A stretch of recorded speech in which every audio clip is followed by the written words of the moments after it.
too. Sorry, one of my alarms went off or something. But screw all that. Resident Evil 4 will not have you questioning the morality of charity or contemplate the mysteries of life. This is a story told purely for entertainment. Whatever plot holes or inconsistencies I could point out don't really matter in the grand scheme, because this game isn't trying to be KOTOR 2, Dark Souls, or Bioshock. Leon is the key to why the story works so well. He's not some edgy emo, a boulder-punching buff dude, a frightened scaredy cat. Leon defies the stereotypes of action horror protagonists. He straight up doesn't give a fuck right from the start. Throws a knife into Salazar's hand with pinpoint aim and just scoffs. As if he never doubted for a second that he wouldn't hit. Leon is such a fucking Chad, he rejects Ashley's advances. So, after you take me back to my place, how about we do some, overtime? Yes. Sorry. He's like, yeah, I could have sex with the president's daughter. I just don't wanna. A lot of protagonists have some kind of character arc, but Leon doesn't change at all by the end. He has one of the most likable personalities, never says or does anything stupid, a secret agent badass, always makes time to talk shit and crack a few jokes. Just because you killed my small-time subordinate. Sadler, you're small-time. The dude is proactive. Doesn't even wait for Mendez to say anything, just sprints into action. Too often protagonists are super talkative or have an irritating voice or make dumb decisions, but Leon doesn't have any of these faults. He's not a godlike being either and shows plenty of vulnerability and real human emotions. It's because he's so likable and cool that we want him and his friends to succeed. That's not to say the narrative is devoid of all depth. The plot is a fascinating product of its time. With George Bush declaring the war on terror, there was plenty of anti-American sentiment in foreign countries. You're crazy, American. This is no ritual. It's terrorism. Isn't that a popular word these days? And since a villain can only be as good as the protagonist they harass, our bad guys are all super cool too. Sadler, Mendez, and Krauser all have an intimidating presence, and then there's Salazar, who's this little shithead. I kind of like it that Sadler's goals and motivations are so basic. No longer will the United States think they can police the world forever. You know, I think nowadays people forget that any form of entertainment is made first and foremost to entertain. And I think if Salazar or Sadler went on some giant rants about how bad America is, how missile strikes killed their families, or whatever, well, then we'd have to start taking the villains seriously. And the game would lose that campy, over-the-top vibe that makes it so unique in the first place. I mean, Leon has to rescue the president's daughter from a weird Spanish cult led by the guy who voices the Nords in Skyrim. Along the way, he fights a comically large brute, a Venus flytrap, a mutated lizard, and a knife-wielding maniac. Salazar being short isn't significant to the plot, it's just funny. Leon is talking shit to this decrepit-looking 20-year-old dwarf over a radio in a giant castle filled with medieval zombies. Why try and shove a deeper message into such an absurd scenario? It just wouldn't work. Because of this, the story is free to focus on the relationships between characters, rivalries with villains, and the mysteries behind the plot. The absolute nightmares Leon goes up against would scare the piss out of any normal person regardless of their training. But he acts like he sees this stuff every day. Monsters. Guess after this, there'll be one less to worry about. RE4 demonstrates how to balance a serious tone with comedic moments. While run-ins with Salazar and Sadler always have a couple jokes written in, almost every major boss fight is played with a straight face. It allows the player to react and be frightened by these monstrosities without Leon's dialogue interrupting the mood. Monsters. Guess after this, there'll be one less. There is no gag when the U3 shows up. Leon doesn't say anything, and we're left thinking, holy fuck. I have to fight this thing? It knows when to be serious and when to be campy. Jeez. What? That's why the characters are so charming. Salazar triggers his ceiling trap, Ashley screams bloody murder, and then we see Salazar just jogging away. Look at him go! The story is given further context in separate ways, where you play as Bitch in the red dress. and relive the same events through Ada's perspective. Resident Evil 4 may not have the best story, but it certainly is the most entertaining. Resident Evil 4 is impressive on every front. The advancements it made for the action horror genre cannot be understated. This game, but mostly Leon's ass, saved the Resident Evil franchise and at the same time revolutionized it. In some ways, it's tragic how good RE4 was. After 16 years, it's doubtful Capcom will ever put the pieces together again so flawlessly. And it sucks that Leon feels completely different in every other game he's in. Yet this is the version of him I like the most. This is the story I wanted to see continue. Still, this game blew away the competition of its time and has aged remarkably well, even against modern titles. The cutscenes and graphics have a timeless charm. Investing in motion capture and facial animations was one of the best choices Capcom ever made. No doubt an expensive and time-consuming decision for 2005. But it's the main reason why it holds up better than any of its contemporaries and why it's been ported to so many freaking consoles. RE4 marked a huge shift in video game storytelling, and the cinematics inspired countless studios to pursue these movie-like cutscenes with engaging cinematography and camera work. While the quality of the plot and dialogue is up for debate, not a goddamn one of you can tell me this isn't top-tier entertainment. RE4 is also the best example of how to make a game challenging yet barely frustrating. Despite the intimidating nature of the bosses and enemies, the hidden difficulty system makes things easier if you die too much. With generous checkpoints should you fail, rarely are you forced to repeat large chunks of the game. Add in the outstanding gunplay, addicting progression system, the kick-ass dude that sells it to you, dynamic combat, and excellent level design, there is not a dull moment in sight. Resident Evil 4 also has way more content and features than is expected of most AAA games. What you end up with is one of the most replayable, enjoyable third-person shooters. Leon and Ashley's story may be over, but their legacy will last 1,000 lifetimes. And that is why Resident Evil 4 is a masterpiece.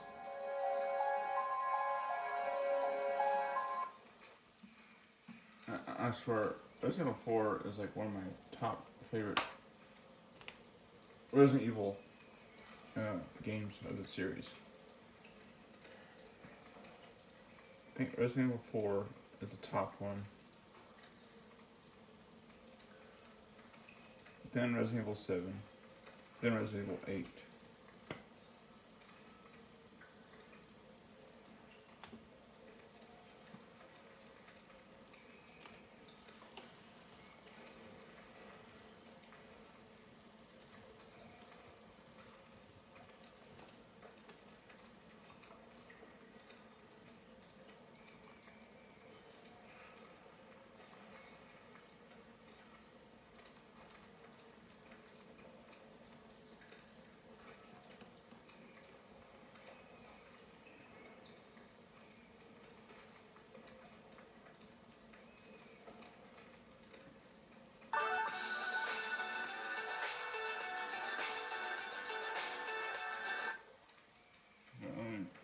Take a break here and from the video.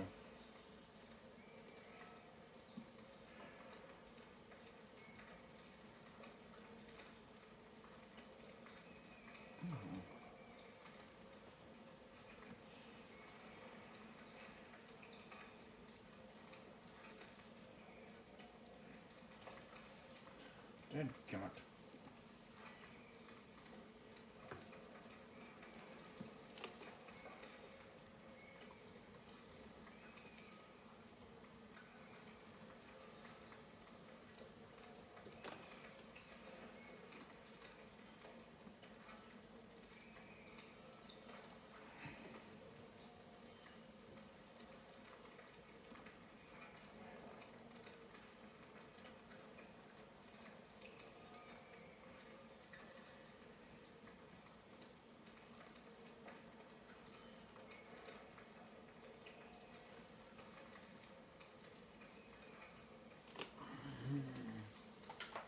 Oh. Screw the clothes.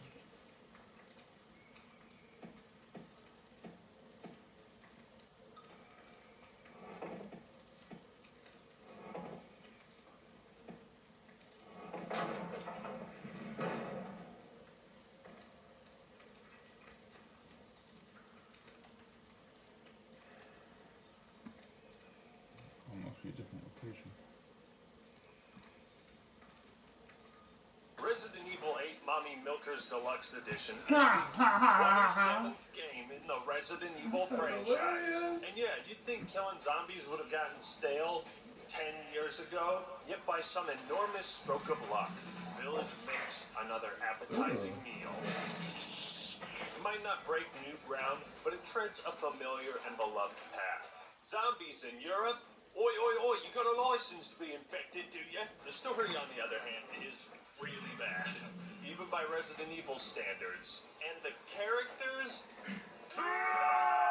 No other zombie game franchise has lasted 25 years or been as successful as Resident Evil. Capcom simply found a way to give survival horror mass appeal. It's the go-to for this kind of stuff. But the road to glory has been, rough, don't you think? So how does RE8 fit in with the main series? Quick recap. That's really hard The to say, first three actually. titles followed the same style with tight controls and fixed camera angles. They focused way more on the horror with smaller chunks of action. Capcom's motto at the time was, scaring the player is more important than anything else. These three all have remakes that make them actually playable today. And if it isn't the lady killer himself, Leon shut the front door Kennedy. No, you stay here with Leon. He's better with the ladies. Sure. Resident Evil 4 is one of the all-time goats, and my favorite in the franchise. It marked the biggest explosion in Resident Evil's popularity, shifting the games to become more explosive, action-packed adventures, while retaining only part of its former horror. Resident Evil 5 and 6? You can go ahead and skip those. Just play 4 again. Capcom basically tried cranking the dial even further towards action, but these games ended up being balls to the walls ridiculous. RE7 Biohazard returned to the roots of the OG trilogy with psychological terror that brought back the soul of the franchise, but with the added twist of a first-person view. It was new and innovative, got Resident Evil back on its feet after years of mediocre games. So anticipation was high for Village. And you know, this movie's alright, not great. I mean, what do you expect from Shyamalan? Oh, I mean, most people suspected Village was going to be more like 7, and while it is a direct sequel, Resident Evil 8 is more so the spiritual successor to Resident Evil 4. But is that a good thing? Does Village capture the same lightning in a bottle that 4 did? What's in store for Ethan Winters in the next chapter of his tale? Will I even care about it? And does Village manage to satisfy fans of both styles? Well, let's bend over for Lady D, buy guns from a mysterious fat man, and rescue our daughter straight into this. It begins with a cartoon that looks as good as any Disney movie. Seriously, was Tim Burton behind this? Am I playing Resident Evil or watching James and the Giant Peach? Oh, it's just a fairy tale. Okay, The Village of Shadows. What an interesting name. But small spoiler warning. Tactical nuke ready for launch. Okay, so this kid's story is meant to be like an allegory for the plot, with the 4 monsters representing the 4 villains you fight. Having beat the game, I can tell you this has nothing to do with anything at all. It's just kind of an artistic thing. Anyways, having escaped the Waken Baker house in Louisiana, Ethan and Mia have performed the reproductive act. Yes! And now have a daughter named Rose. But the couple is having trouble adjusting to normal life. We moved here so that she wouldn't have to deal with any of that, remember? Damn, I guess the first boss fight is against the nerve of this bitch. Just be paranoid. So Ethan puts Rose to bed and we get a chance to walk around the house, which is kind of cool. There's some Easter eggs, stuff to read, and let it be known right here, right now, Village has got some insane level of detail. You'll find yourself stopping to smell the roses very often. Okay. Yes, Put him. Ethan and Mia talk, revealing to us that they've had military training, they moved out here super fast, yada yada yada. I think you should get down, Mia. Mia, get down. You should probably okay. Mia! It's a gruesome scene, but What is it just me, or are the sound effects, like, really bad here?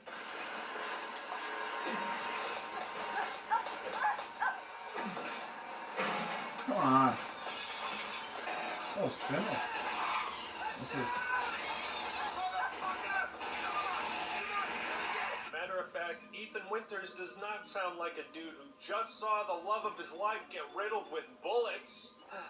Mia. Oh, God. Oh, no! Now, if it were me, I'd be I like, can see that photo very Chris, I Oh. thought you were supposed to protect us. well. Looks like there's been a change of plans. Chris? What the hell? Sorry, Ethan. No! Okay.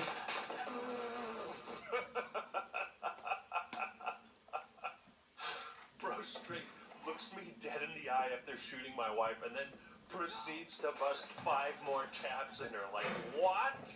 What the fuck, Richard? Sorry, Ethan. What? You die! What? Why? I don't even have time to explain why I don't have time to explain. Without offering any kind of explanation, which I'm sure he could do, Chris dashes in, kidnaps Rose, and this happens. Take him away. I said get your hands off her! Ethan, no. Bad. That's a bad Ethan. No. Ethan, no. Bad.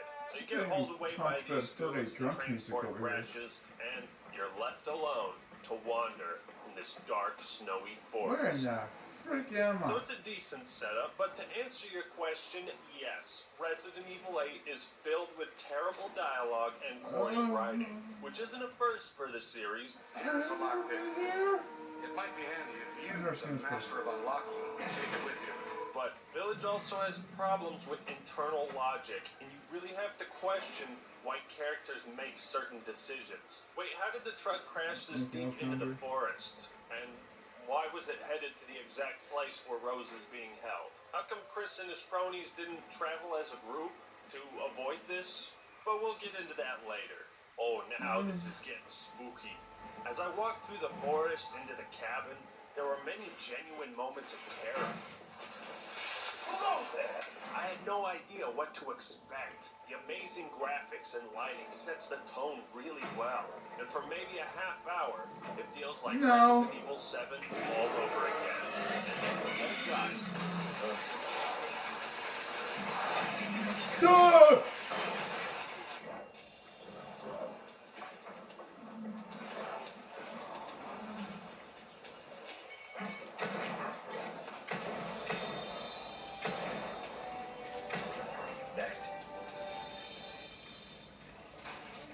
Well, a there's lot your of next right there, 37 man. fans are beefing with this game because they expected it to continue the trend of more horror and less action. Now let me explain why Village doesn't do that. Remember at the beginning when I said Resident Evil gave survival horror a mass appeal? Well, that was the problem. Turns out 7 was a bit too scary for some people. Its spookiness was off the charts on the spookometer. At least that's what the producers said. It's always our goal to create something that anybody can feel comfortable playing. It's kind of tricky to be in the business of selling horror-related products because if something is too scary, then people don't want to watch it or play it. That's the whole point of the horror genre. So where do you draw the line? How do you make a game that is just spooky enough? Well, it wouldn't hurt to look to the past for ideas. Over here, stranger. Got something that might interest you. I've beaten Resident Evil 4 no less than 7 times. I absolutely love it. So you can imagine my excitement when I realized I was playing another game just like it. I was straight up addicted to Village for 5 days straight, and it had almost nothing to do with the world's greatest female basketball player, but I can't deny it's weird to make a direct sequel to one thing and a spiritual successor to another. Yeah, no, I'll ask. I got a call here for The Force Awakens. Anybody The Force Awake? Here's the problem right out the gate. There's 2 different crowds to please. Is this more of what I loved about 7, or is this going to do all the things I enjoyed about 4? The answer is both, kind of. So I didn't play Biohazard, but I've watched a lot of gameplay and know the story well enough to comment on it. There are certain sections like the opening and the dollhouse which focus entirely on the horror, but aside from that, it's mostly action. And Village takes a lot of ideas straight from RE4. Yet there's enough new, original stuff to make it not feel like a ripoff. But at the same time, both games are set in a remote village somewhere in Europe. Protagonist arrives at said village with the goal of rescuing someone that's been kidnapped. Side character that periodically shows up, and you're unsure if they're on your side or not. Main village is overshadowed by a castle and a more industrial complex. The side villain that lives in the castle is vertically challenged. Both games have a gigantic fish monster as a boss, an eccentric merchant that somehow shows up everywhere. What are you buying? Just something an old friend of mine used to say. What are you buying? What are you buying? The mercenary side mode makes a return. Ethan and Leon get attacked by a large group of zombies when the player is mostly unprepared at the start. A shotgun is found in a house during the opening section, blocking doorways with a bookshelf, attach case inventory, upgrading weapons in the same 4 categories, shoot crows for items, shoot gems off of walls. Even the description on the back covers says unspeakable horrors and unimaginable horrors. So I don't know, that's just the stuff I noticed. This doesn't feel like a ripoff, but I think it's walking a very fine line. Regardless, fans of 7 will probably be let down by the de-emphasized horror, but if you enjoyed RE4 even the slightest bit, Village will be a slam dunk for you. I've been here before. So Ethan arrives at the village where some unimaginable horrors have taken place. Yo, anybody trying to play Among Us? No. Turns out you're a lousy shot. You run into an old man just as some monsters scream into the void. The tension is heightened when in desperation he asks, You have a gun? What? Please tell me you have a gun. No, why would I? He gives you a gat and gets heated through the roof. Yo, you mind tossing your shotgun down here? Ah! I majored in glad handing during Pathfinder training. Ted, buddy, it's impossible. Oh my God! You think this hurts? You don't know what my hands are made of. Alright, not bad, but let's see what Professor Lupin really taught you. Village doesn't mess around. These lichen bastards are not to be underestimated. They're way more agile and fierce than the common zombies we're used to. Well, at least that was just one guy. Oh, you gotta be kidding me. Ironically, this is the hardest part of the entire game, because you barely had any time to get used to the mechanics, and the supplies you have are extremely limited. I felt lucky to only die twice in this opening, and just when all hope seems lost, the lichens scuttle away. Where's everyone going? They go.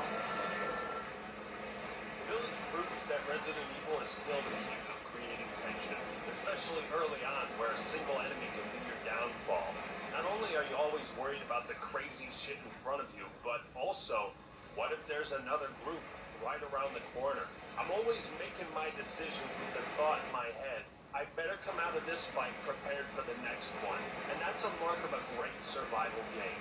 Village teaches you playing carefully and efficiently is the road to success. Make use of your surroundings, and pro tip, get good with the knife, because it's possible to stun lock and combo slower enemies without using any ammo.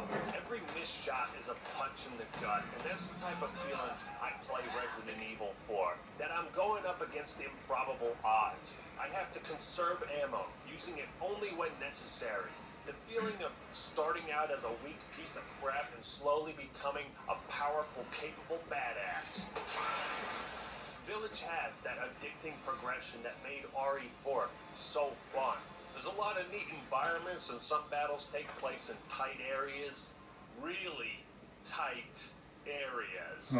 RE8 allows you to move and shoot at the same time, so you have a bit of an advantage when it comes to dodging. Enemy attack patterns are telegraphed well, and may I say, Village is gorgeously animated. That military training really paid off for Ethan because he reloads with style. Also, the way the zombies' heads jerk back when you shoot them. These are next-gen visuals to me. What you're seeing on screen doesn't do it justice. From start to finish, Village is extremely polished. I ran into maybe 2 glitches. One was just a floating axe, and the other was me getting knocked into an area I wasn't supposed to be in. Why don't we just wait here for a little while? See what happens. In Resident Evil 8, you have to adapt to the situation on the spot. And your first time through, you don't know where you're gonna be ambushed. So often you're trapped and have to make flight or fight decisions. The pacing of combat is perfect. Never goes too long without some action or horror. Defeating a tough group of enemies feels so rewarding because you can take a breather and treasure the quiet moments as you explore, scavenge, and prepare. The inventory system, money, upgrades, progression is just as satisfying and fun as it was in 4. And this jolly man helping you, he ain't Santa Claus, he's the Duke. The most mobile, active, morbidly obese person in all of history. This guy travels miles just to sell you stuff. What a homie. On top of all this, you got a helpful crafting system, and it's nice that you don't have to go on a scavenger hunt. You'll run into these supplies just by plan, and it becomes a matter of choosing which item is going to be most helpful to craft right now. I also like that you can see which houses still have items in them for thorough explorers. Sound effects, animations, shooting, all this stuff is amazing. So the combat is pretty dope. I don't think anybody is going to argue that Village isn't fun, although the standard difficulty felt a little too easy. Most enemies have these huge delays between attacks. Do it! Do it! Come on! Kill me! I'm here! Come on! Do it now! Kill me! So you're never as pressured as you might feel. And before you die, you go into this bleed out state where one more hit will kill you, so you can always save your healing items for then. Landmines and explosives don't seem to hurt the player at all, so you don't have to be careful with using them. Village felt challenging, but in terms of how many deaths I had, less than 10 for sure. In my first playthrough of RE4, I probably died like 40 times. Granted, there are more difficulty options, and I'm excited to try those out. But just how scary is Resident Evil 8? Well, it definitely got me to piss myself more than once. Trying to work up my appetite. Oh no, I can't fight her. Oh god. Wait, there's a window. Yeah. Come on in here, bitch. Yeah, that's what I thought. I don't like this. I don't like this one bit. Yup, this game needs to fuck off right now. The fear is effective. And Ethan gets messed up in this game. It's actually ridiculous.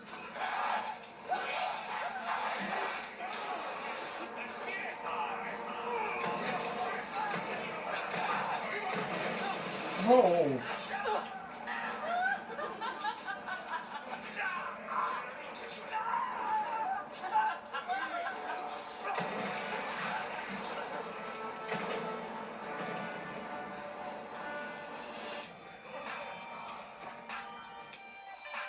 Seeing our character get beaten down like this instills a powerful sense of dread and helplessness.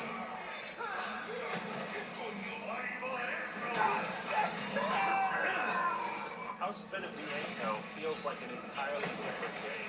It's all psychological terror, hallucinations, with zero combat.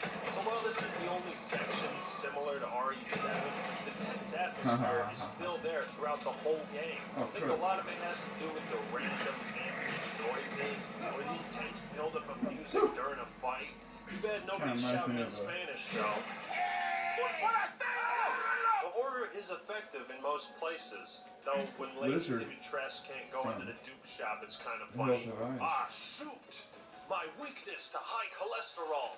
Curse you, Ethan Winters! Of course, one of the coolest parts of Village is the Village, which acts as a hub area. A village which gradually opens up the further you progress in the story, offering tons of hidden weapons and items that make it worth looking into every nook and cranny. There's a bit of backtracking, but old areas will be repopulated with new enemies.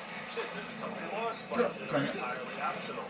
A lot of people are complaining about the length being around 6 to 7 hours, but mine was close to 10, and it really felt way longer. Probably because I spent so much time trying to get the best gear. Mark every house is fully explored.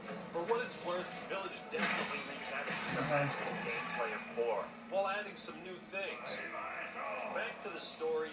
While exploring the village, Ethan comes across a daughter and dad who have been injured. We help them into this house where, surprisingly, there are other survivors. I wonder how these characters are going to fit in with this. That's nice. Psych, everyone dies. And then Ethan shouts to the sky. Why is everyone dying on me? How could this happen? I know this game isn't trying to be funny, but holy shit. Eventually you head into the castle where, ow! Chill, dude! Ethan is captured and we're introduced to the 5 main villains. Magneto, Heisenberg, a metal bender, Lady, supersized bitch. Ugly ass psycho. An ironic freak. and Mother Miranda, a weird pro lady and the leader. We see a bit of the chemistry between the villains, but this is the only time we see them all together, as each one will be fought in their own unique domain. Energizer's 3-to-1 child shield is the world's first coin lithium battery that has 3 different safety features. But now we arrive at Village's greatest flaw, the protagonist, Ethan Winters. I hate this man. What? Why?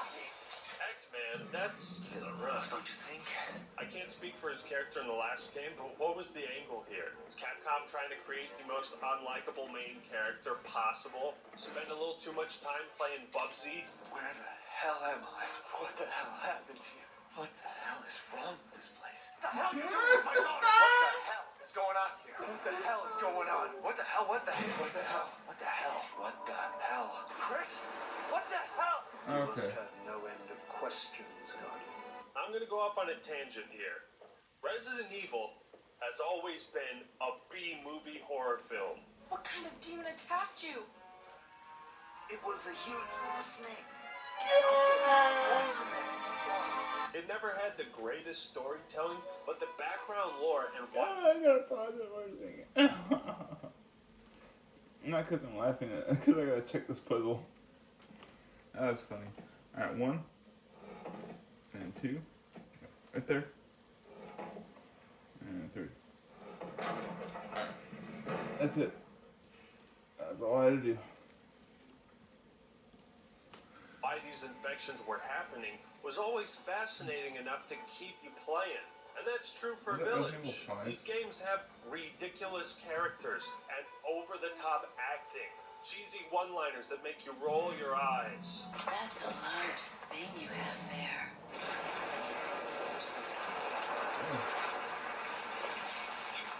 But I don't like it when men play rough. I mean, Resident Evil 5's final boss takes place in an active volcano. Whoa! You're going to judge us? Get all your ideas from comic book villains? Yeah, this is real. The first few Resident Evil games have had this major issue of not being able to take them seriously.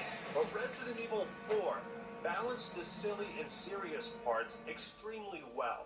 You are reminded that the threat you're facing is real. Chainsaw guys can cut you up instantly. It had humor and charm that added realism to the characters. I have only one very important question. Do you have smoke? RE4 was also self-aware of its cheesiness and fully embraced it. No thanks, bro. Leon could be staring at the most grotesque creature imaginable and he'd just coolly say something like, Monsters.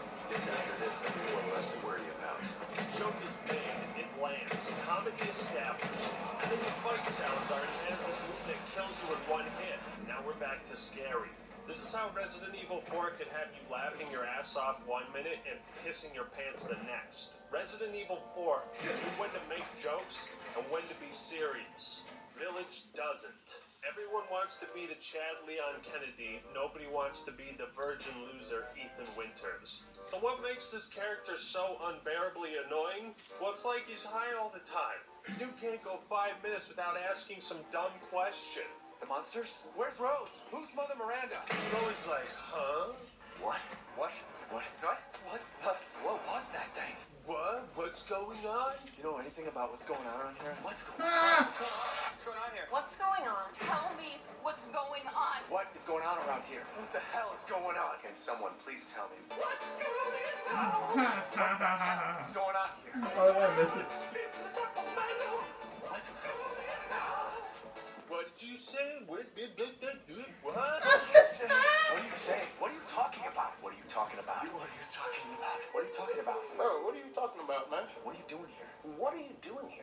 are you here? What's your plan for tonight? What the fuck are they doing here? What are you doing in my swamp? Why are you doing all this? Why are you doing this? Who the fuck are you? I'm Marty. How do you know my name? Where's my gun? What the hell was that?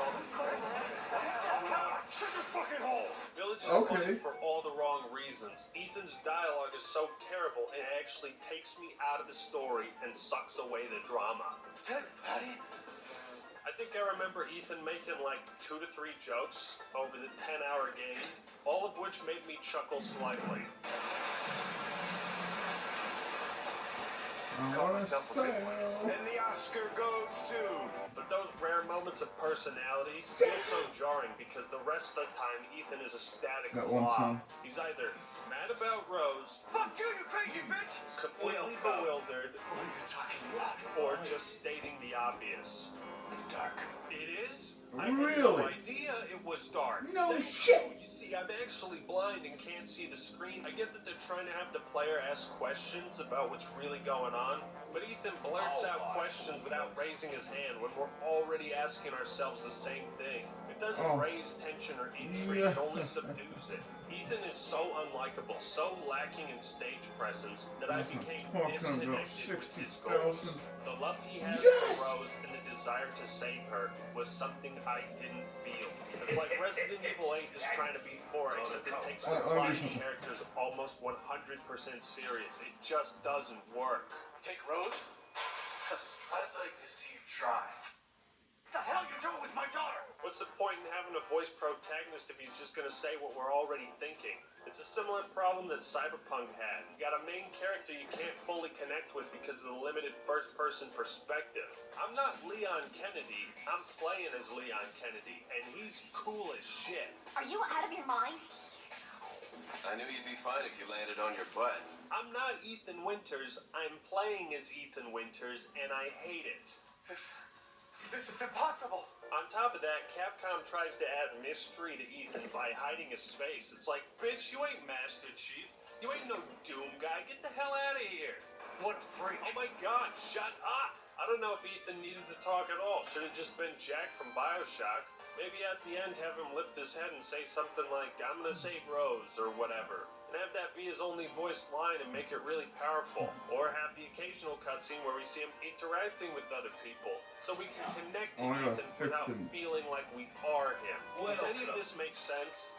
But it's not just Ethan. Most of Village's cast is written like a book of cliches. Capcom, I got one question for you. Get all your ideas from comic book villains? One of the bad guys actually says curse you like it's a bad James Bond ripoff. You're the one who's... Shut your fucking hole! Moreau and the doll chick have no depth whatsoever. Basically just throw away villains to keep you busy. Heisenberg is cool, but Lady D is the most interesting because she has something to lose. Her daughters. She cares about something. But you end up killing her about 3 to 4 hours in. It certainly dashed people's expectations, but I imagine Capcom didn't realize how powerful their marketing would become. There is an attempt at a subplot between the villains, with Heisenberg being mad at Mother Miranda for doing all these experiments or whatever, but who cares? I'm not gonna pretend like RE4's cast was perfect, but these were villains I wanted to take down. Leave Ashley out of this! Oh, I needed her to buy Sadler's trust in me. Like you, I'm American. They showed up over and over again, establishing presence, and their relationship with Leon was more fleshed out. Been a long time, comrade. This one line adds a personal investment in the fight with Jack Krauser. It's more personal than anything in Village. Ironically, the best parts are when Ethan shuts his yap and just does what you control him to do. At the very least, the gameplay is stellar enough that horrible writing isn't a deal breaker. And unraveling the mysteries of the plot was engaging enough to push me to the end. Still, I don't remember the last time I hated a protagonist this much. Not even Iden Versio. Alright, so we're into spoiler territory here. Skip ahead if you don't want the story spoiled. Tactical nuke incoming!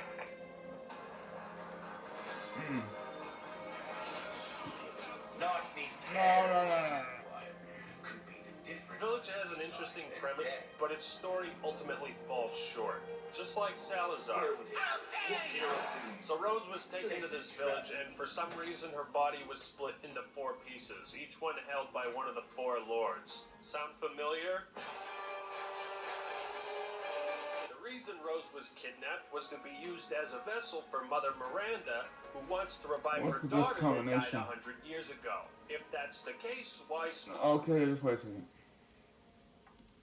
Sounds familiar. Dark Souls. What's the best combination for a 2? A duo? Same colors? A 1.2? Okay. So same color.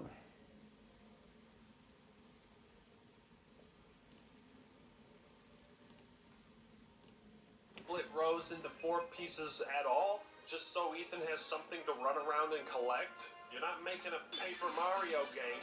Why does Miranda wait for the climax before putting her ultimate plan in motion? Why not start the ceremony right away? Miranda tried experimenting on a bunch of other people, but none of them were suitable vessels for her daughter. This is why everyone in the village has weird mutant powers. It's all the Metamycete, this giant blob. But this also explains why they needed Rose, because it turns out she's got superpowers too, and would be the most powerful creature imaginable. Here's the kicker. Chris knew all of this shit in the beginning. Sorry, Ethan. And when we meet him in Heisenberg's factory, he reveals that Miranda is a shapeshifter that took the form of Mia. So he didn't actually kill her in the beginning. Well, I guess I owe you an explanation. This begs the question, why didn't Chris tell Ethan about this before? Why don't you fucking tell me right away? Because I knew you wanted to get balls. That is without a doubt the dumbest thing I've ever heard. I mean, I know why, because then there'd be no mystery, but the writers didn't create a good reason for Chris to withhold this information. It's a telltale sign of poor writing. Instead, we get this. 99,000? No. So Chris is a wet towel and kind of a dumbass, but Mother Miranda is the real disappointment. He's made out to be this all-powerful character in charge of the other 4. We only catch brief glimpses of her until the final battle. At one point, Village turns into modern warfare, literally, with these giant shootouts that pose no challenge because you got so much ammo. And yeah, Chris is given night vision goggles. Bravo 6. Going down. What Just plan like Call is of Chris Duty. enter Miranda's lab and find a treasure trove of information, and Mother Miranda soon becomes the most pivotal character in the Resident Evil universe, because she was in contact with Oswald Spencer, the founder of Umbrella, and gave him the that's idea easy of mine, creating too. zombies as bioweapons. I thought it was a neat touch to have the Umbrella logo shown in the village and tie everything together with the previous games. But Mother Miranda is not treated like the most pivotal character she is. She's killed off just as fast as she arrived. Her motivations to revive her dead daughter also doesn't add any tragic element because it lacks depth. Mother Miranda's shape-shifting ability was also extremely disappointing. I thought this was going to be used in creative ways where, like, Chris was going to turn out to be Mother Miranda or some shit, and then he'd run into Chris and Chris would be like, what? I didn't talk to you, and then boom, big explosion or whatever. But no, she only transforms just to taunt Ethan. After the fight with Heisenberg, Ethan is killed. And it's revealed that he has regenerative powers from the mold in RE7, which explains why he got so fucked up in this game and kept moving. So we're at the climax. The Duke has been a homie helping us out, and the parasite hidden beneath the castle is going crazy. The stupidest part is the ending. After you kill Miranda, Chris comes to the rescue of Ethan and Rose, and he's planted an explosive on the Megamycete, the thing that gave everyone powers, and plans to blow the place sky high. When I hit this trigger, we can't be anywhere near it. But then, for no reason at all, Ethan takes the remote I'll get detonator this one. and plans to kill himself in the explosion? Isn't that why you brought a remote detonator? So you don't have to be in the explosion when it goes off? You know, it's not really a heroic sacrifice if your death is completely avoidable. Ethan, I think your Majin Buu regen powers are gonna keep you alive till you get to the helicopter. He stayed so we could all escape. No, he didn't, you asshole. Village ends the same way every Resident Evil game ends. A giant explosion. And one last Disney animation about how the dad came in to save the daughter. The epilogue shows Rose visiting her father's grave years later, and there's an implication that she has control over her powers. The father's story is concluded, and not short enough it was. At the end of Village, I was left thoroughly entertained because the designers knew how to make a fun-ass video game, but the writers didn't know how to keep me invested. In conclusion, Resident Evil 8 kicks some serious ass with its combat and gameplay. It does recapture most of the essence of RE4, yet doesn't totally abandon the horror and fear like 5 and 6 did. And the survival elements are well and alive. While the horror was toned down a bit, Village is still terrifying at times, though these sections are often disconnected from the rest of the game. Village attempts to please both crowds, but it's clear the RE4 fanboys won this round. The Mercenary side mode and extra content add immense replay value, and I'm sure I'll want to come back to this even years from now. I think this will be a timeless classic. The story and characters, on the other hand, struggle to be as memorable, charming, or interesting as RE4. The stellar gameplay doesn't change the fact that you're going to be playing as a dumb asshole the entire time. And that is why Resident Evil 8 Village is so awesome and bad. Listen up, Spartans. It's Steve Downs, the voice of Master Chief Sierra 117. Subscribe to the Act Man for awesome.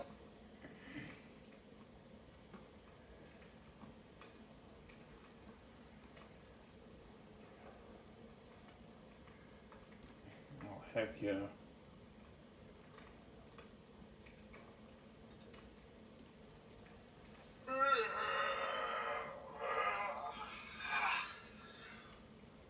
I'm bored, man. I want to play a video game, but I've already played everything on my shelf. I need something new, something fresh. Very nice collection. Wait a minute. What's that?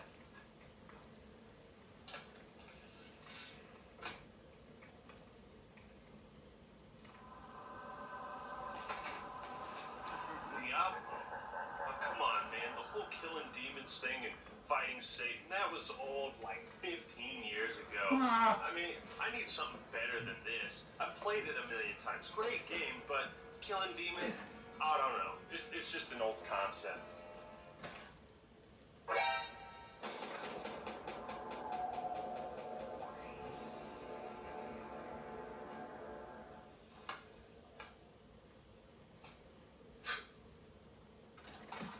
Doom? That's a franchise I haven't heard of in a long time. But what was this doing up there? I don't remember buying it or getting it or hearing any news about it coming out. Is this just like a cheap reboot made to capitalize off people's nostalgia? Come on, man, that's so fucking lazy. I mean, man, they're probably just resurrecting old game franchises because they've run out of ideas and need to milk money from people somehow. I don't know. I guess we'll check it out. What type of stupid-ass Tony Hawk Pro Skater 5 garbage is this gonna be? Oh, it's not garbage. That game is freaking amazing. Alright, well, let's see what this is all about. God, I can feel myself getting bored already. It's the music, man. It's the music.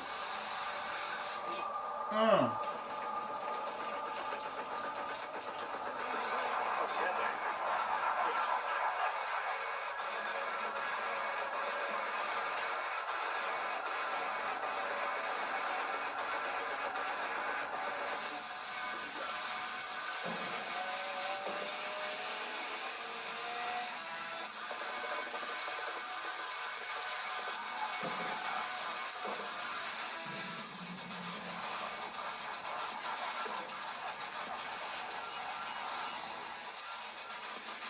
Under one of them. Found the key to the church.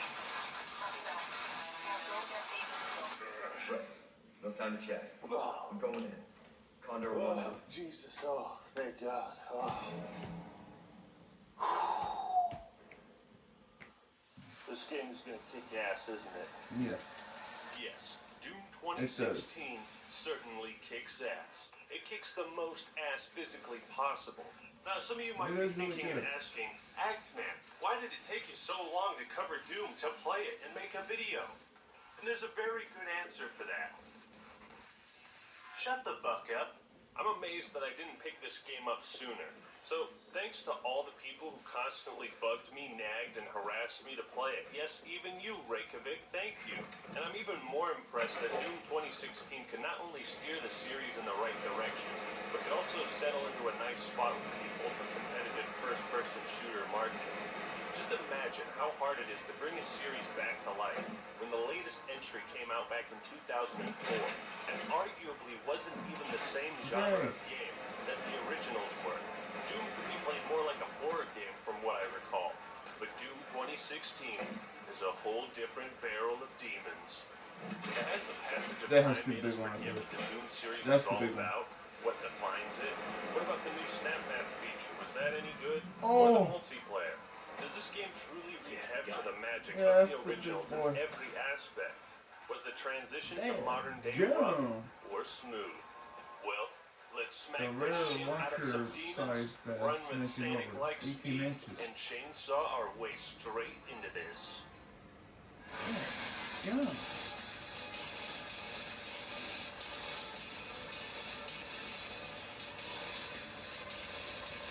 There's a big old 5-pounder right there. That was about, when I think of the most influential video games in this now multi-billion-dollar industry, I think of games like Pong, Super Mario Brothers, Mortal Kombat, Street Fighter 2, Half-Life 1 and 2, Metal Gear Solid, World of Warcraft, Grand Theft Auto 3, Ocarina of Time, BioShock, Dark Souls, and of course, but besides Pong and Half-Life and arguably BioShock, you might have noticed that every game I listed is within a series that encountered unprecedented success and still going strong to this day. Prior to 2016, Doom had essentially fallen off the face of Mars.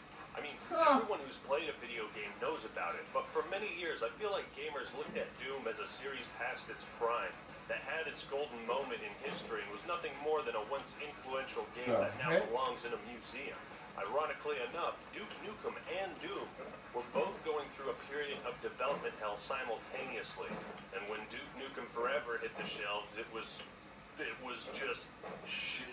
So after that colossal blunder, no doubt fans awaiting the next installment of Doom were pretty nervous. I mean, so much had changed since Doom was at the forefront of gaming. Could this iteration really adapt to the current market? Could it do what it did 23 years ago and still be fun and successful? Duke Nukem and Doom were titans of their time that just couldn't seem to claw their way back to mainstream relevance. But that all changed when the Demon Nation attacked. It's pretty goddamn mind-blowing that Bethesda and id Software joined forces to create this game. And yeah, id Software is definitely not made up of the same people back from 1993, but it's the same company, you know, it's part of their identity. What better way to recreate the timeless magic of old gold than through the original company who made it? It's like having Mark Hamill return as Luke Skywalker 34 years later in the last gen. Oh god, no, not like that. So instead of droning on about the history of Doom, yada yada yada, I'll just let the man on stage sum it up for me. In 1993, a small studio named id Software made a first-person shooter called Doom that forever changed gaming. First-person shooters became a phenomenon, Deathmatch was born, and Doom became a cultural icon. To this day, Doom is considered one of the most important and influential games in the history of our industry. But the foundation of any Doom experience, past or present, is unquestionably combat that's centered around three things: badass demons, big effing guns. That's right. And moving really fast. I think once people heard this short description, they were totally on board. And it appeared like id Software and Bethesda knew what people were looking for. The potential for this game to be a complete flop, a total failure, and an insult to the legacy of Doom was massive. But it didn't turn out that way at all. Wow. So if you're confused about what kind of tone this game would go for, your confusion is alleviated in the first 40 seconds. Doom lets you know it ain't gonna pull no punches. Nah, instead it fucking throws them. Yeah, right in the face. If you want to talk story, it's pretty simple, and we'll get into that later on. You wake up on Mars in the midst of a demonic invasion, and you've got to crack some skulls, shatter some kneecaps, and send those wretched creatures screaming back to hell. Oftentimes, video games will have overly tedious tutorials that stop you every 5 seconds to let you know how to press the A button, with tons of exposition and explanation of the mechanics, and it can really drone on. But not here. Much like the movement of the game itself, Doom gets you up to speed with its mechanics very quickly and doesn't waste your time. Every gun has 2 methods of fire, and partway through the first mission, you're given an attachment by these friendly, cute field drones. And Doom Guy says, "Thanks, you piece of shit!" In this tutorial, you're taught how to clamber and explore for secret items, hidden caches of weapons, etc. And every time you pick up a new weapon, you get this cool animation that shows it off. It gets you acquainted with the design. Within your first couple fights, you should instantly understand that standing still is a death wish. You should understand how the game is meant to be played. After a 12-year hiatus in one of the most iconic gaming franchises of all time, the importance of a tutorial that teaches you everything you need to know in such a short amount of time cannot be understated. Less tutorial means more demon killing. So you find your sexy-ass, nostalgia-filled power armor that is most certainly not for pussies. You get introduced to some robotic voice, push that fucking monitor out of your face, and they're on your way. Picking up a shotgun and getting straight to work. After shooting your way through an ass load of enemies, you arrive at an elevator, and this is where the game really kicks off. I'm willing to take full responsibility for the horrible events of the last 24 hours, but you must understand, our interest in their world was purely for the betterment of mankind. Everything has clearly gotten out of hand now, yes. But it was worth the risk, I assure you. Fuck yeah, you punch that fucking voice, that piece of shit voice, he don't know you. Doom Guy's back, baby.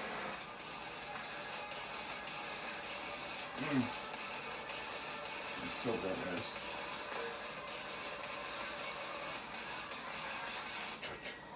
These Heck first yeah. 5 minutes are a perfect representation of what to expect throughout the rest of the game, with Doom Guy feeling just as badass, if not more so, to this generation of gamers than he was to gamers back in 1993. Playing through Doom is an experience that gets you fucking jacked, ready to go, ready to kill, and nothing gets you more pumped up than seeing Doom Guy solve every single problem with his fists or an endless stream of bullets. And it's because Doom brings all these radical feelings and emotions out of the player that leads me to my next point.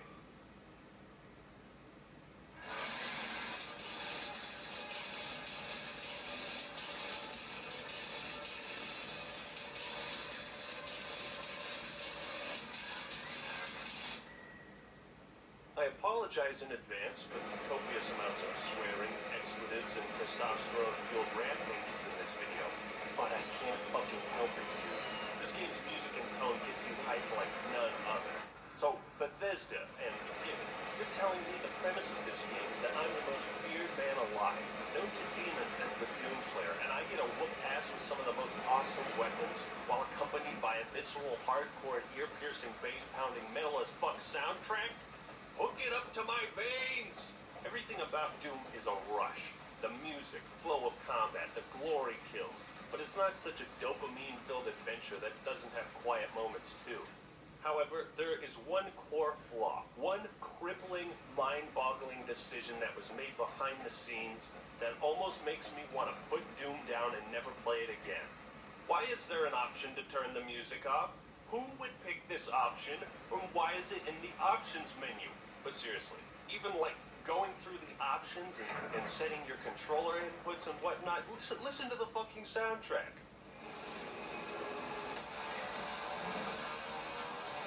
Amazing.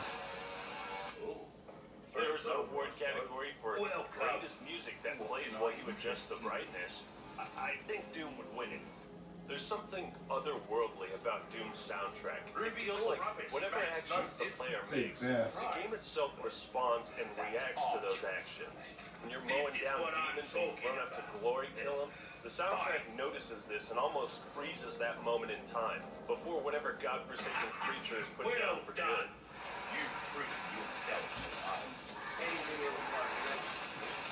It's like a cinematic hit, like this. What you see is what This is a game where the player's inputs contribute to the soundtrack. You know, I used to think there were a few musical gods in the video game industry, but now I know Mick Gordon is one of them. Like, good job, man. This soundtrack is unlike anything I've ever experienced in a video game. And you people watching this, is there any other soundtrack that sounds at all similar to what you're listening to right now?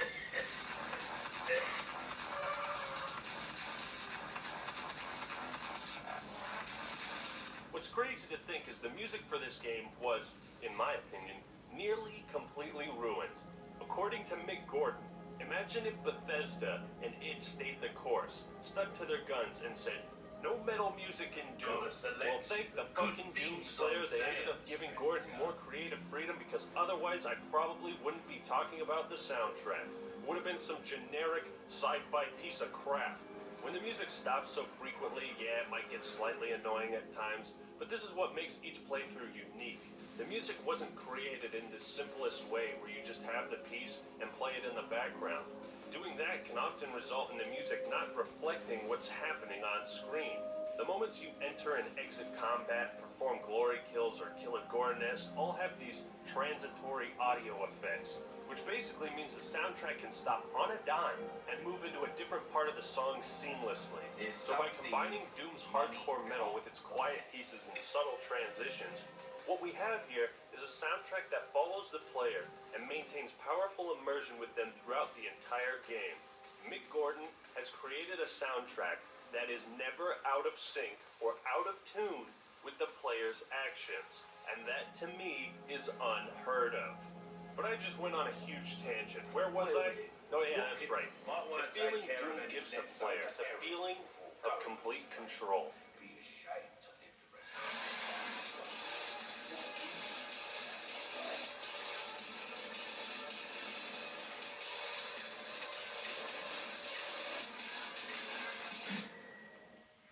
Whenever I talk about controls in a game review, I'll usually say 1 or 2 sentences about it if it's awesome, and plenty more if it's bad. Because similar to the user interface, it's the type of thing that you just don't really notice unless something is wrong with it. Or it's really, really good. Contrary to Doom 3, the 2016 version is empowerment captured in its purest form. Because horror games are meant to strip you of your power in order to frighten the player and make it seem like you can't actually battle this threat. Doom Guy is always in control, and therefore, so are you. He seeks revenge, doesn't back down, doesn't use stealth, doesn't hide. That shit's for pussies. You hear that, Solid Snake? Now at first, playing Doom felt strange to me. I wasn't used to moving this fast without having to lower my gun and sprint. I wasn't accustomed to not constantly mashing the X button to reload after every firefight. I wasn't used to playing a shooter that gave me a map screen, that rewarded me for exploring. And then I realized that throughout the majority of my time playing shooter campaigns, many of the FPS games that employ these mechanics were actually hindering my fun. I spend so much time getting accustomed to modern AAA games and how similar they all are, how linear, how by the books, that I forgot there are actual benefits to removing sprint, linearity, and yes, even reloading in a first-person shooter. Of course, not every game should try to copy Doom, but the point I want to make is the game ends up feeling so unique because these mechanics aren't disrupting the flow of gameplay at all. Let's talk about QuickTime events. Oh yes! The thing that most gamers would tell you is an unnecessary cheap gimmick that adds nothing to the game. Press F to pay respects. Anyone remember that meme? That was the pinnacle of QuickTime events. Oh, but in Doom? Yeah, they actually work in here because if you open a door, you have to actually fucking open it.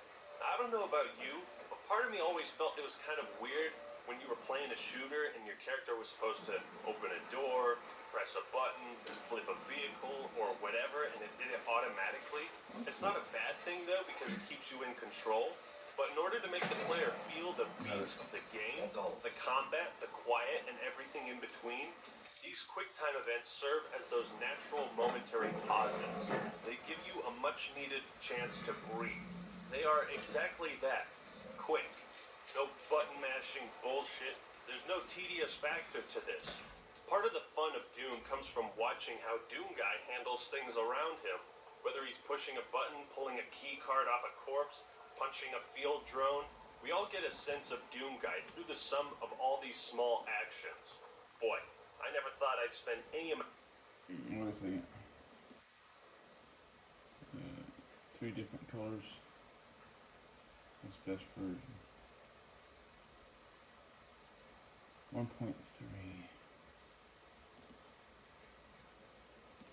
Amount of time talking about QuickTime events in a video game without mentioning how shit most of them are. Resident Evil 4 made me accept QuickTime events, but Doom 2016 made me like them. So now that we know the control is fucking perfect, what's the next logical step? Well, gameplay.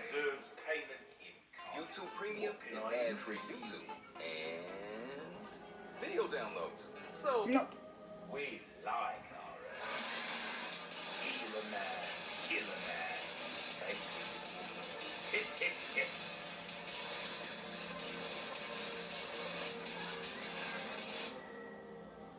I love how barely half a year after Doom came out, companies such as EA started saying shit like, "Boy, mate, gamers don't want to hear single-player games. Crikey, you can't make as much money off a single-player because it's not a live service."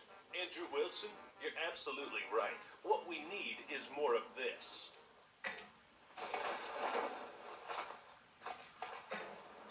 Because this is way more cool and fun than this.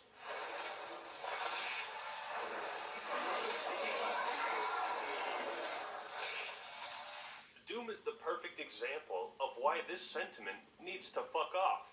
At its core, Doom is unapologetic. The game could care less about how the industry has warped your expectations since its long hiatus. "It's hard to figure out where I need to go," says the gamer. "Fuck you," replies Doom. "Figure it out. What are you, a bitch? Can't find your way through hell? Here, take this copy of Kitty Cat Squirt Gun Battle. You can play it over at Weenie Hut Junior's. I'm sure you'll feel right at home, pussy."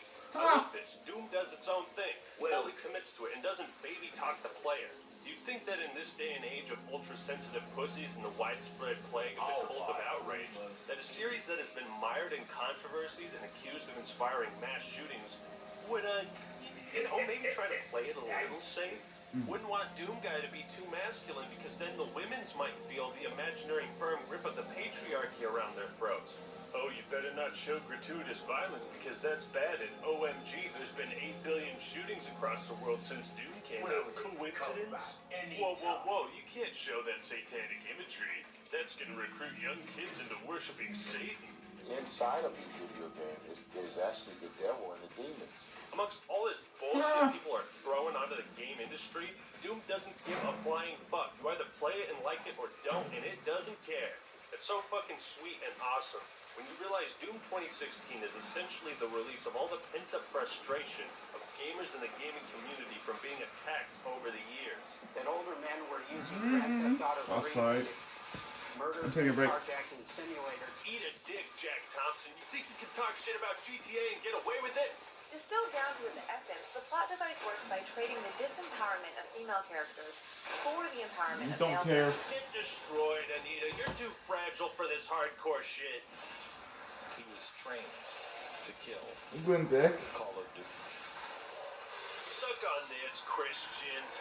Oh no, the children are gonna be indoctrinated into joining Satanist cults? Ha! You fucking idiots, don't make me laugh. Woo! It feels so good. The sweet release. Hardcore metal and badassery aside, let's actually discuss gameplay. Well, without a doubt, Doom 2016 took heavy inspiration from its origins. The flow of combat, a variety of enemies with different strengths and weaknesses, secret areas, and an uncompromising commitment to fun. Doom gives new meaning to the phrase, Float like a butterfly, sting like a bee. The game is based around the concepts of moving fast to dodge incoming attacks while focusing on shooting. You'll notice there's no need for sprint, there's no need for thruster packs, there's no need for ground pounds or wall running or grappling hooks, there's no need for aiming down sights. It is as classic and cool as it gets, and it parallels the designs of the original games pretty much perfectly. Throughout the game, your arsenal of weapons gets larger, as does the difficulty and combination of enemies. The weapons and sandbox of this game is incredibly fun and versatile. The double-barreled shotgun is devastating up close. The minigun lets you spray bullets all over the place. Plasma rifle lets you suppress the enemies and burn them to a crisp. The chainsaw lets you mutilate those pathetic demons. And the BFG is your get-out-of-jail-free card.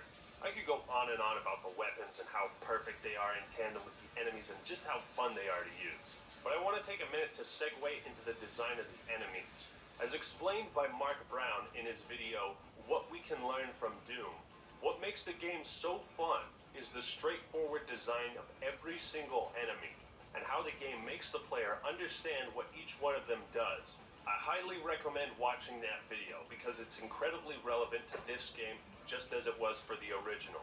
But we see this unique design from the lowly possessed all the way up to the intimidating barons of hell. You will never be confused by the tactics the enemies use against you. For example, imps are rather weak up close, but have numbers on their side and throw fireballs from range. Hellraisers are the snipers which will try to take you out from afar, forcing you to dodge their attacks and get up in their face. Hell Knights are burly, up-close brawlers that put the pressure on you. Summoners are floating, telekinetic supporters. Every enemy has its strengths, weaknesses, and strategies. For instance, the Kako demons are huge balls that hover in the air, making close weapons like the shotgun not as useful. However, the Gauss cannon is perfect against them because they are such a big target and don't move fast. Similarly, the Mancubus is an armored fat-ass tank that can be easily outmaneuvered, but deadly up close if you're not careful.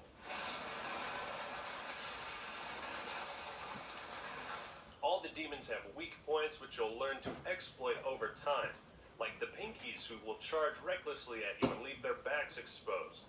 To summarize the core gameplay, I'll paraphrase and reiterate what Mark Brown said. The secret of Doom's fun factor is in the nitty-gritty combat, and how every battle turns into something of a dance of careful positioning and rapid-fire decisions. And in fact, the game has made several improvements from its original, where oftentimes you would have to backtrack to find health packs, armor, ammo, that sort of thing if you got to a tough area. But this time, there's a workaround for that. Going for glory kills will ensure health drops, and chainsaw kills will automatically give you more ammo. So it's not as unforgiving as the original. They really nailed all the little details, like being able to set your weapon in the classic placement. I honestly believe these types of design choices could have only been made by a company that truly cared about fan service and the fans. There's so many little things I probably wouldn't notice or mention, but that I'm sure the hardcore fans will appreciate to no end. But behind the actual combat lies a lot of depth and a surprising amount of customization. The game is heavily based around the concept of exploration, discovery, and progression, and it's got some very appreciated light RPG mechanics. Some of the secrets require you to be attentive to your surroundings. You need to think critically if you want the reward. There's tons of secret areas that'll give you special ammo, collectibles, armor, health, etc. Now, one of the few gripes I have with Doom is if you're even a little bit OCD about collecting things, you'll be checking your map constantly, which can interrupt the game. But that's really just a personal thing. So by exploring the levels around you and not trying to race through the game as fast as possible, you are rewarded with upgrade tokens for your guns, your armor, and attachments for your weapons. There's also Argent Energy Capsules, which permanently increase your health, ammo, or armor, giving you a choice of what you think you need most. One of the coolest things about Doom are the secret levers, hidden in every single mission.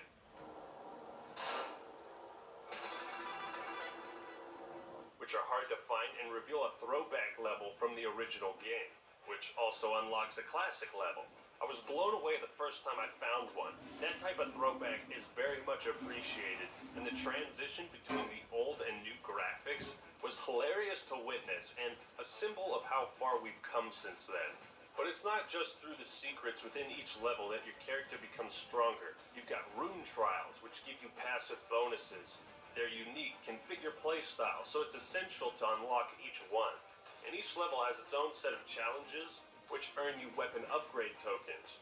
There's challenges for your guns. Doing special things with them or killing a certain number of enemies in a time frame will allow you to get the strongest weapons possible. The best thing about Doom's campaign is you're not just mindlessly shooting demons down a linear path until the game ends, but you're trying to get the most upgrades possible. You're strategically thinking about what to unlock and when. It's all about finding which weapons you like best, which attachment suits you, and what to invest your points in, which adds a lot of variety to each and every playthrough of Doom. Classic video game power-ups also make a return. You've got stuff like Haste, which turns you into a manlier version of Sonic.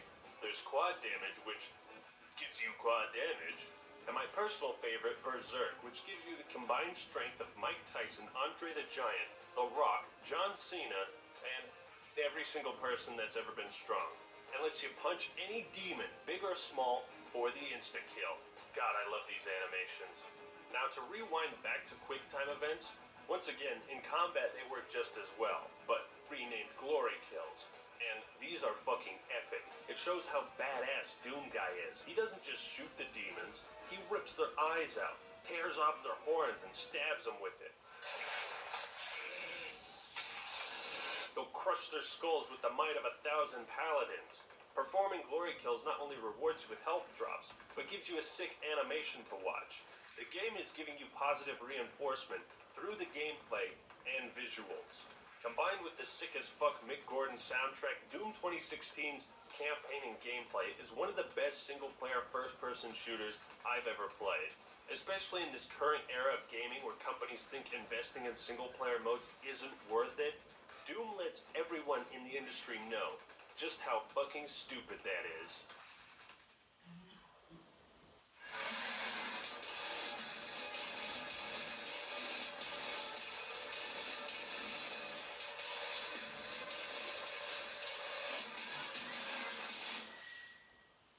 So before we jump into the multiplayer, let's discuss the story briefly. Well, unlike most PlayStation exclusives that bludgeon you over the head with 30-minute photorealistic, unskippable cutscenes played by famous film actors, Doom's story is a lot more subdued. Now, I'm not talking shit about those PlayStation games, I'm just saying sometimes you just want to play. Essentially, you are the Doom Slayer, a man so notorious and powerful the tides of hell trembled in fear against his unstoppable onslaught. He scoured the Umbral Plains, seeking vengeance against the Dark Lords who had wronged him. He wore the crown of the Night Sentinels, and those that tasted the bite of his sword named him the Doom Slayer. Side note, it's really cool you get some backstory and insight into the Doom Slayer when you're actually in hell. I thought that was a really neat touch. Anyways, your goal is to stop the demonic invasion on Mars, and to do this you work with Vega, an artificial intelligence, and Samuel Hayden, a man who turned into a robot. And the woman responsible for this is Olivia Pierce. The plot that unravels is your typical sci-fi, humans try to capture and harness an extremely dangerous and volatile energy, alien or whatever. It ends up going terribly wrong and you've got to save the day. Ripley, think of all we could learn from it. It's the chance of a lifetime. It's predictable and not the most engaging story. However, as George Lucas once said, it's stylistically designed to be that way, and you can't undo that, but we can diminish the effects of it. Because if Doom's story was any more engaged, any more emphasized, any more forced, it would take away from Doom Guy's role in it. Your role. Doom Guy is there to kill demons and fuck them up. The story is there to set the framework for the gameplay and give you an excuse to run around shooting things. In this sense, if the story had twice as many cutscenes and dialogue, it would just add a forced narrative. So I can understand if people were disappointed with the story, but this way it shifts the emphasis onto the gameplay itself, which is much more engaging. However, to combat this lackluster narrative, the game includes plenty of codexes, lore, history, and things to read. This was the perfect choice, because it allows the player to learn more about the world, universe, lore, and history on their own time instead of on the game's time. What I love about Doom Guy is how his actions are the polar opposite of most video game protagonists. You know, when Cortana tells you to walk into that glowing beam of light, you do it because she told you to, because she knows where the next mission's gonna take place. Or when Woods tells you to keep quiet so you can sneak through the Soviet forces, you know, you do it because he told you to. But Doom Guy doesn't need a fucking guide. We're only temporarily disabling the tower.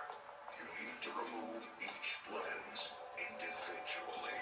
Carefully release the hinges. Oh, screw you. He doesn't need to do what people tell him to.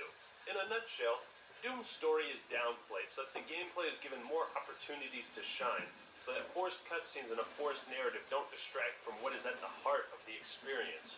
And if you care to learn more, it's all there in the brilliantly written and intriguing codex.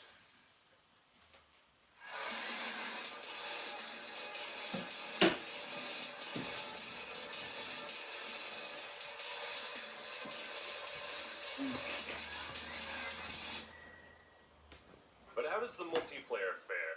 Because Doom back in its heyday wasn't just about the single player. You had maps, mods, modes, ports. The beginnings of the online era of gaming really started here. So 23 years later, and here we are. And it's underwhelming, to say the least. But not in the sense that it just plain old sucks like Call of Duty Infinite Warfare. Doom's multiplayer is underwhelming, similar to Halo 4, because of a failure to recapture the series' identity. And wouldn't you know, it's the same company that helped create both. Certain affinity. Don't get me wrong, it's not an awful multiplayer component. It can be pretty fun, and honestly, it's refreshing because it's different. But the problem is Doom's single player stays true to its origins, and the multiplayer does not. It has been modernized. Oh my gosh. May I ask a simple question? Who the hell asked for loadouts in an arena shooter? What's the point? Oh, I'll tell you. It's because multiplayer games can't just be good fun. They need to have a progression system. You need to unlock stuff so you feel good even if you suck. Just because I've been going around demon power-ups which let you take control of a demon. finding all It essentially bass acts in a and very looking similar for treasures. way to ordnance drops, which is kind of Trying scary to to earn think some about. extra Adding that random power spike to whichever lucky pesetas, player whatever happens that is. upon it. You know, it's pretty That's cool. why. It spices things up, letting you play as the demon, so I'm not hating on that. And yes, even the loadouts are fun to customize, but it's not what Doom was about. And I'll say it right now, this multiplayer is leagues better than Halo 4. It's got a bunch of super creative game modes like freeze tag, has incredible And the red guy up there, we saw him in Resident Evil 8. The statues. going out into space. The actual gameplay is pretty great. The shooting, the visuals, all of it's pretty fun. So back to loadouts. The classic arena shooters of the olden days were all about running around the map super fast, picking up weapons, and collecting an arsenal. Not only was movement fast, but player reaction times had to be as well. You couldn't pause or slow down the game to switch to the right weapon for the current situation. You had to do that in the heat of the moment. I just don't see any good reason why the entire multiplayer had to be designed around a weapon loadout system. At least have some type of mode or playlist that's classic that gives players the classic arena Doom experience. Another thing that bugs me is the announcement. You got word too? You know how games like Unreal Tournament, Quake, and Halo all kind of started this trend of badass announcements? Oh my gosh! Of an arena shooter. However, despite how fucking cool Doom is stylistically, the choice of announcement fitting with the story Help me out, bro.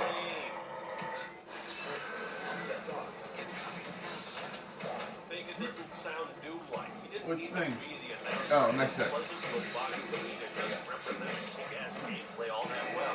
The other piece of modernization is reload. I couldn't even believe it when I saw it. Couldn't even believe it after playing the multiplayer. Fucking emotes. Really? Like, let's say someone comes to Doom and played the original games, never saw much about it, but knows about the series, and they hop straight into the multiplayer and they see this. And you know what they're gonna they're gonna be like, so this is what Doom's about. I realized this game is so good. Like, what was the conversation they had in the board meeting? Hey, we got this super awesome single player revolving around killing demons with kick-ass weapons. Well, what should we add into the multiplayer to make it more Idiot. hit? Oh, I know. Why don't we give players the options to dance around like a goddamn cheerleader? That's cool. That's what we can find these days, yeah? These emotes are lame, dude. They're so lame. In contrast to God damn it. Arrest the experiences. The modernization of Doom's multiplayer is lame and totally contradicts that masterpiece of a single player. Because the campaign stays true to its roots. Almost died. Multiplayer has the same principles as the campaign. They just play differently. It's pretty fun for casual play, and I kind of like it that way because it's something that doesn't draw your focus away from the main attraction. At least Doom's multiplayer doesn't try to be a fucking e-sport.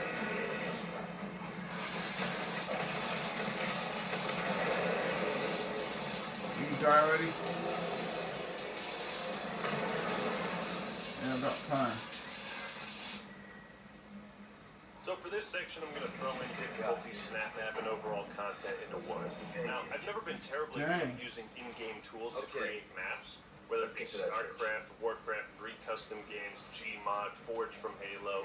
It's a real shame that I can't dedicate more time to these things and actually finish maps because all that time goes to making videos. Yeah, the thing you're watching. The snap map in Doom is pretty incredible. And I only got a taste of it just messing around. And I'm judging that based on what I can see it do, what's possible. I mean, it's really giving Halo 5 a run for its money. And come to think of it, the armor customization kind of looks like Halo a bit. And they got this mode Clan Arena, which kind of seems like Breakout. Not enough gunpowder. These types of modes and tools, when given to the player, ensure the game will never run out of content. Scrolling through these menus, it's pretty overwhelming too. I mean, I don't even know where to start. The fact that you can actually script AI and enemies in a console game is not only revolutionary, but it just opens up so many possibilities. People have created things like farming simulators, escort missions, custom single-player levels, you name it. It's all here. So there's a mode for the more creative, artistic-driven gamers to experiment with.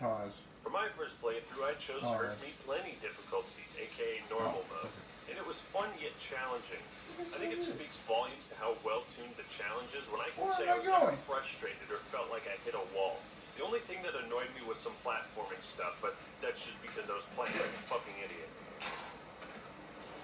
So now that I've beaten the game, now that I know the mechanics, I can't wait to up the ante and play it on Ultra Violence, Nightmare, or even Ultra Nightmare. Replayability for the campaign is very strong.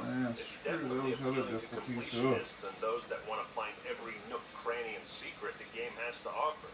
And just in case you thought you'd experienced it all, there's an arcade mode too. If you don't want to worry about collectibles or weapon upgrades or anything, this is the mode for you. It's great to kick back and play this without the commitment of really having to pay attention to the finer details. But wait, there's more. Right now, if you pull that lever and find the secret entrance, we'll throw in the ability to play classic Doom levels for free. And what a trip it is, honestly. I mean, goddamn, Doom is absolutely loaded with content. From the campaign to arcade mode, throwback levels, snap map, multiplayer, it's beyond worth its initial price tag.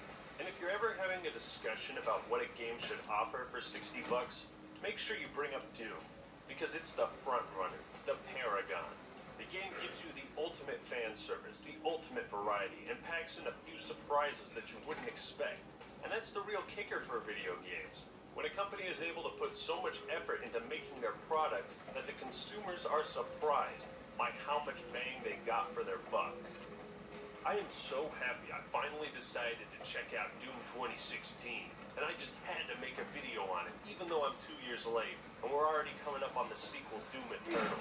I think gamers throughout all these years have needed something like Doom to be one of the front runners of the game industry, to represent us, this hobby we love and the fun we enjoy. The long hiatus of Doom, one of the top 3 most influential gaming franchises, needed to end. It's almost like modern gaming had lost its way without Doom to remind people what was special about video games and shooters in the first place. Doom needs a place in the industry because makes all the non-gaming folk feel like it's a cheerful, happy place, and then Doom Guy strolls in, smacks them right in the face, and tells them it ain't all rainbows and daisies, there's hardcore shit in here too. The Snap Map feature was a welcome addition, and you know, whatever limitations you see it having, this is a great stepping stone to something epic, something to rival the Forge mode in Halo. This is going to force other companies to step up their game if they want to compete with Doom. The soundtrack was simply stunning, enemy design phenomenal, story passable, and core gameplay unparalleled. The single player is simply a masterpiece that any fan of shooters needs to play. If you haven't already, you need to experience this for yourself to truly appreciate it. While the multiplayer doesn't stay true to its roots, it can still be a lot of fun to play if you can get over the modernization. Doom 2016 could have easily been a vapid, poor excuse of a game made only to sell itself based off nostalgia. Doom wasn't just a callback to the origins of first-person shooters. It was also a return to form. And that is why Doom 2016 is so awesome. God dang it.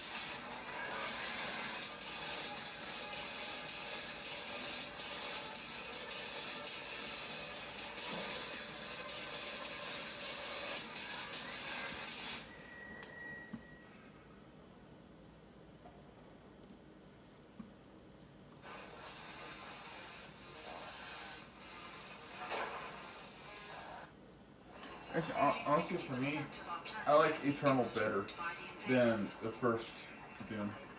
This one, is he who in the name God, of charity so good. and goodwill shepherds the weak Really good. through the valley of darkness. Oh, that blade, awesome.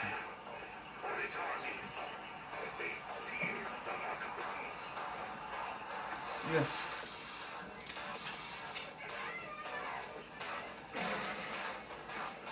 And I will strike down upon thee with great vengeance and furious anger those who attempt to poison and destroy my brother.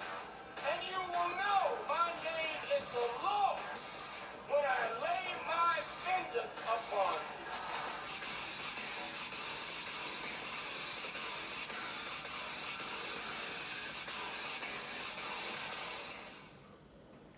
The strength of a sequel is in its ability to recapture what you loved about the original and amplify it to new heights.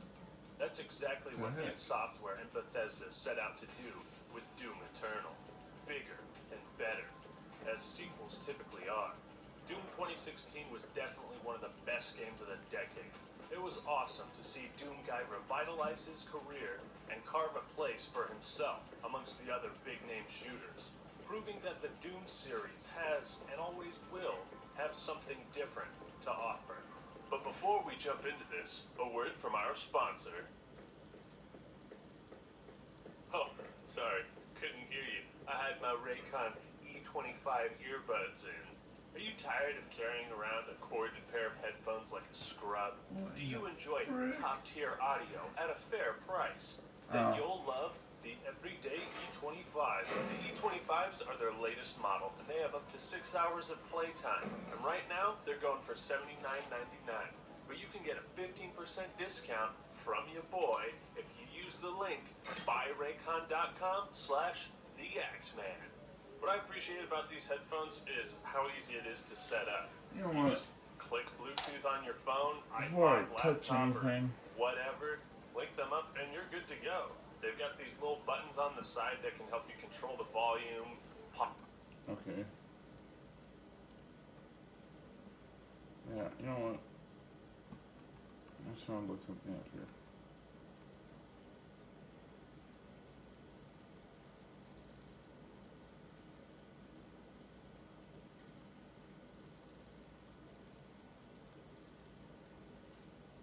Oh. It says spin the blue, red, green windows so they can fill out the entire window around the parasite symbol. It doesn't say how many times, like, it's like 3 times on green, and which direction, you know. I was looking for specifics, but whatever. I'll see what I can find. Pause or play a song, move to the next one. The packaging is small and portable, coming in this cool little case, along with all the different sizes of earbuds to help fit your ear hole. And the sound is just as good as any other top tier brands out there. Why pay more for the same thing? Personally, I love taking my Raycon earbuds out with me on a run, just screw all that corded stuff and having them fall out during the run. Pain in the ass. Well, what are you waiting for? Order your pair today. Go to buyraycon.com/theaxman and get 15% off. Support the channel and zone out with your killer new earbuds. Thank you, Raycon, for sponsoring this video. And now, Doom Eternal. The Doom reboot was, pun intended, hella good. Wait, let me There look at was something. room for improvement. So I want to look at one more thing. I'm curious on something. That picture. Let me look at it.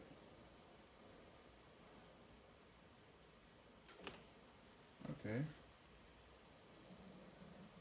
It gives me an idea what shape is where. That one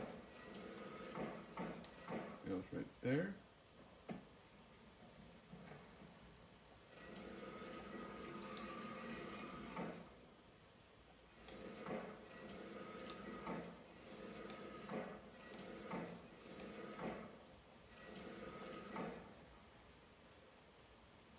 Probably goes about right there.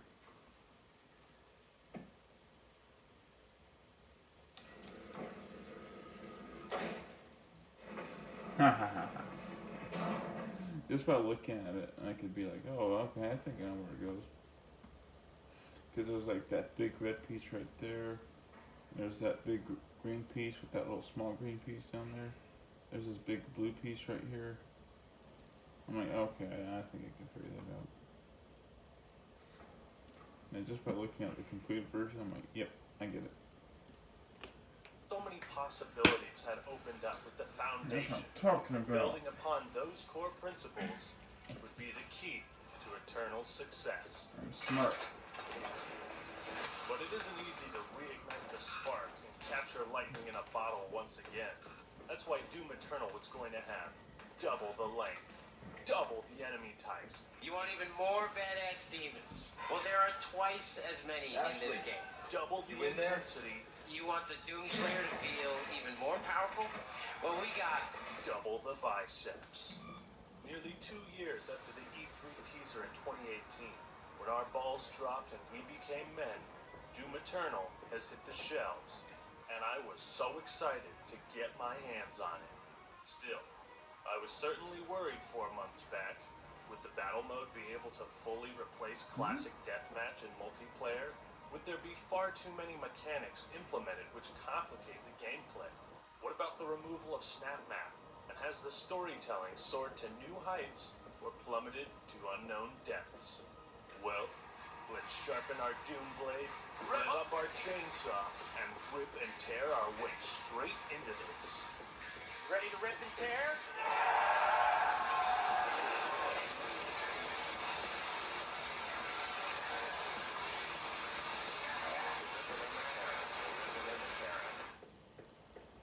It's important to understand the prequel and learn the ways id Software tried to improve the formula in Eternal. id Software themselves were hypercritical of Doom 2016. Hugo Martin, the creative director, said it was a one-trick pony. The combat was world-class, but everything else about the game wasn't up to the same level of the combat. Every aspect of the game had to be better. Despite the wild success of Doom 2016, I'll admit it had some major flaws. Gameplay could be repetitive. In 2016, the Super Shotgun dominated everything. For some players, there was little reason to use any other weapon. The landscapes and color palette had little variation, and the multiplayer was somewhere between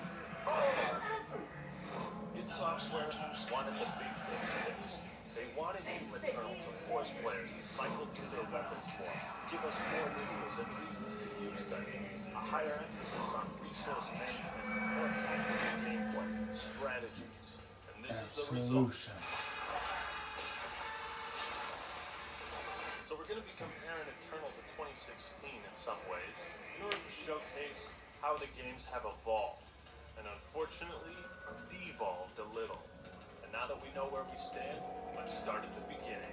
Devolved a little. The mission was simple. Find the fallen Ranger. Oh my gosh, bring man. it home. Against all the evil that hell can conjure, all the wickedness that mankind can How can I almost long because I kept on looking around for Well, that's treasures. all you need, baby. rip and tear until it is done. Yes. He said it! He said it! The game begins with a bunch of distress calls as Earth is under attack by demons. We see all these hellish symbols, and beyond that, a fortress. In a flash, nearly 60% of the planet is consumed by the invaders. We see Doomguy preparing for another epic confrontation. It's go time, baby! The first thing you'll notice with Eternal is there's no bullshit. No 30-minute opening cutscene showing an invisible monster crawl around a cave. Within the first 2.5 minutes, you are dropped into the game, given a shotgun. Here you go, have at it. This is what you wanted. Yes. As it should be, and it's instantly familiar. Additionally, Doomguy doesn't need to unlock the double jump boots. Instead, he has them right from the start. These newer Doom games are predicated on being a gameplay-centric experience first and foremost, and that's what I really appreciate. It doesn't sacrifice anything to take away from that.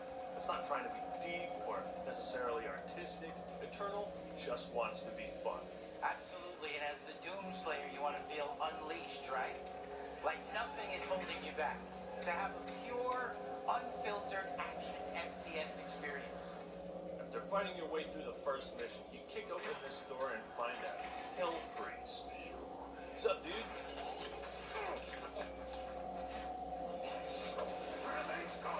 Yeah, your soul maybe, but you know what this is?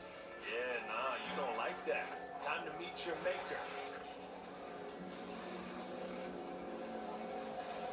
So you drop down and see this. Holy crap! That's a big boy. We witnessed the devastation on civilization the demons have had. And I gotta say, the tagline, Hell on Earth, has never been more fitting. You want to see Hell on Earth? I'm not the sick trying to get healed. I'm the healed and the devil's trying to give me the flu. Destroyed buildings are everywhere. Caco demons fly freely above. Giant mechanized robots lie in shambles. A perfect way to set up the locations and atmosphere of Doom Eternal. However, when it comes to story, Doom Eternal doesn't have much to say, and neither do I. I know that the Doom games aren't particularly praised for their story, and that Eternal has been criticized for its cutscenes, which is absurd, but I really think they could have done better here. The main goal of Doomguy is to stop the demonic invasion, but Vega just kind of tells you how in a throwaway line during the beginning. Hell priests are responsible for this. Kill them and you win. It's not a complicated story, it's just poorly told and boring. There are tons of cool action moments, the type that make Doomguy and you feel like a straight badass. And that's where Eternal really shines. The way he tosses those coins on his fallen foes is like, here's my card, bitch. When he walks through the BFG facility and everyone is just in awe of him. Give me that rifle, you pansy. You don't know what you're doing with it. Making you feel powerful and cool is what Eternal does well. It's got some great set pieces, locations, and lore behind it. A whole bunch of codex to read if you really care. With plenty of screen time to tell a good story that doesn't force itself over the gameplay. Doomguy is essentially a sort of fallen angel, and the struggle on Earth is portrayed as It is your people's time now to give penance, just as it was mine. yeah, sounds like a load of demon propaganda to me. What I find strange is cutscenes in the first half of the game are fairly common, but in the later half, more or less This is axed. Wellington. You'll get some boring expository Gold token, dialogue that's what I'm about what's talking going on, and that's about it. It's very sterile in its presentation in the later half. And what it really... Oh, snap, I thought I had this section written out. What was I going to call the story again? Boring? That's right. Forgettable. No way. Oh, Characters are forgettable. okay, I got Dialogue you. is forgettable. Plot is forgettable. Gameplay Not so much. At the end of it, I didn't really take away anything from the story besides the spectacle and feeling of it. Maybe I wasn't supposed to. Eternal seems like it was written for hardcore fans who played every game, know the lore inside and out, but that's not me. I guess one of the few cool parts is when you go to the Gladiator Arena and get some insight on Doomguy's past. And you whoa! Huge guts. Kill them. He speaks? What the fuck? My lord. Yeah, he does. Is that even our word? With Doom 2016, the story did take a back seat as well. Yet, it felt like there was just enough story to set up the gameplay and conflict. With Eternal, I expected more, or at least some compelling villains. Samuel Hayden was critical in the first game, and in this one he's relegated to expository dialogue. Doesn't change the fantastic gameplay at all, but can you blame me for wanting something more? But I know what you came here for. You know what you came here for. It's time to talk about the gameplay, baby. Bruce, Copy that. Is she Doom okay? Eternal No. severely ramps up the intensity and power fantasy of first-person shooters to levels yet undiscovered by Oh, she man. can. Evolving the Doom franchise and FPS genre in mostly the right direction. I went through on ultra-violence, that's where all my gameplay is played on, everything you're seeing, and I found the difficulty to be pretty much perfect. You begin with the shotgun, and over time, accrue a vast arsenal of weapons. Each one has their distinctive, hey, look at this new gun, buddy, animation that just makes you pumped to get real familiar with it. As I said, Eternal is instantly familiar, but it doesn't take long for the game to introduce some shiny new mechanics, and you better get used to using them, because this ain't no bitch mode. Let's take a look at all of the new and old gadgets and tools. The Doom Blade is now an essential part of your glory kills. Really only a cosmetic change, functionally the same. But this allows the developers way more creative freedom with the glory kills. Now you can slice demons up into pieces, cave in their skull, and make them ponder their own existence. Yo man, maybe the Doom guy isn't so bad. Maybe if I just talk to him, find a solution to this whole issue. I wonder if I tell him how I feel, he'll... Grenades return with the big change here. Doom Guy's sexy new shoulder-mounted launcher. Id Software has basically turned Doom Guy into a fucking predator. You can't stop this dude. Nobody can. He's gonna hunt every single last demon down to the ends of the earth he has to. In addition, Id Software wanted to make the player more mobile and free, which is why you can simultaneously lob nades and shoot. Base grenades allow you to freeze shots and deep breath. With enhanced mobility, projectiles are much harder to dodge. Glory kills for health, chainsaw for ammo, flame belts for armor. These are your tools to survive. And holy tits, at the end of the game you get the crucible of shining sword in the margin. Just eviscerates almost everything. As far as weapons go, the only ones that returned from 2016 feel way more impactful and deadly. Like every tool Doom Guy uses is upgraded to fight this new threat.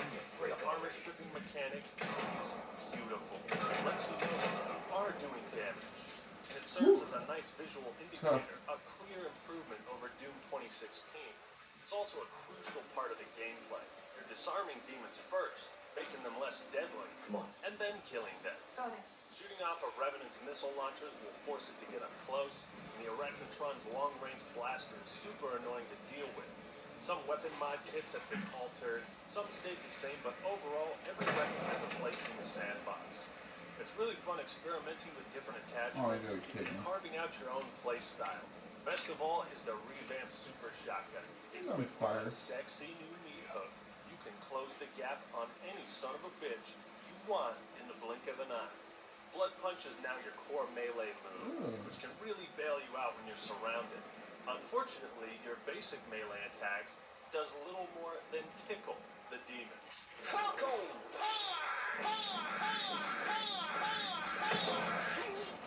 Now, the dash makes dudes already fast-paced even more speedy, which says something about the developer's talents because they now have to design most locations and enemies around this mechanic. Initially, this was something they had trouble with. As Hugo Martin explains, at first it was too easy to dash away from projectiles and you could blast through the game easily.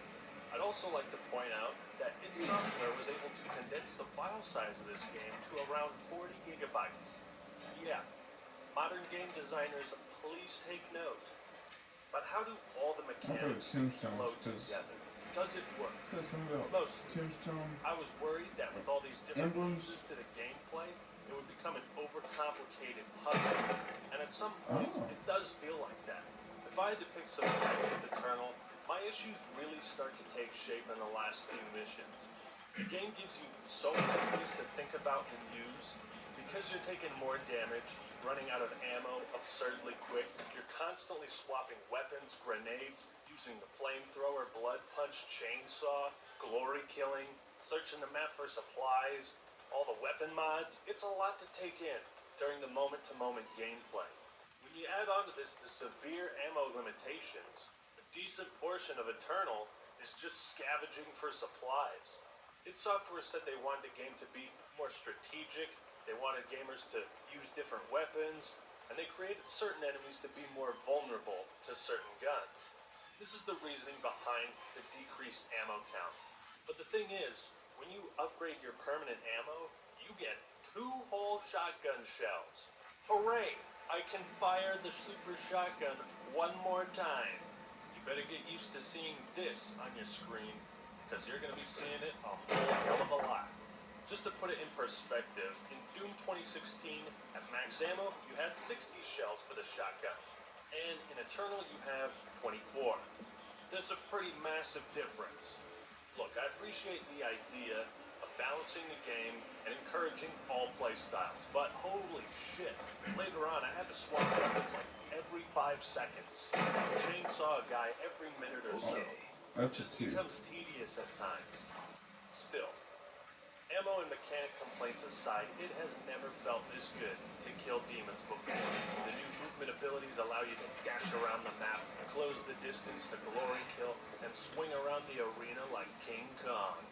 Even if you forget you have the ice grenade, when you're making use of every ability you have, conquering the challenge in front of you, that is when Doom Eternal offers an experience that can't be beat or even matched.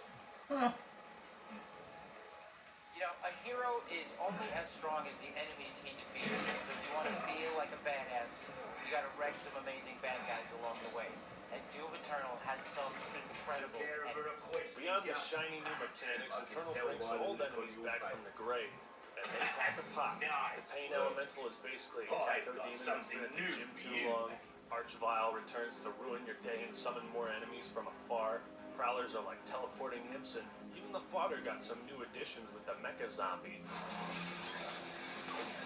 Whiplashes are crafty and agile. Dread Knight's blades are deadly and fierce up close, while the imposing tyrants act as mean cyber demons and tanky as hell.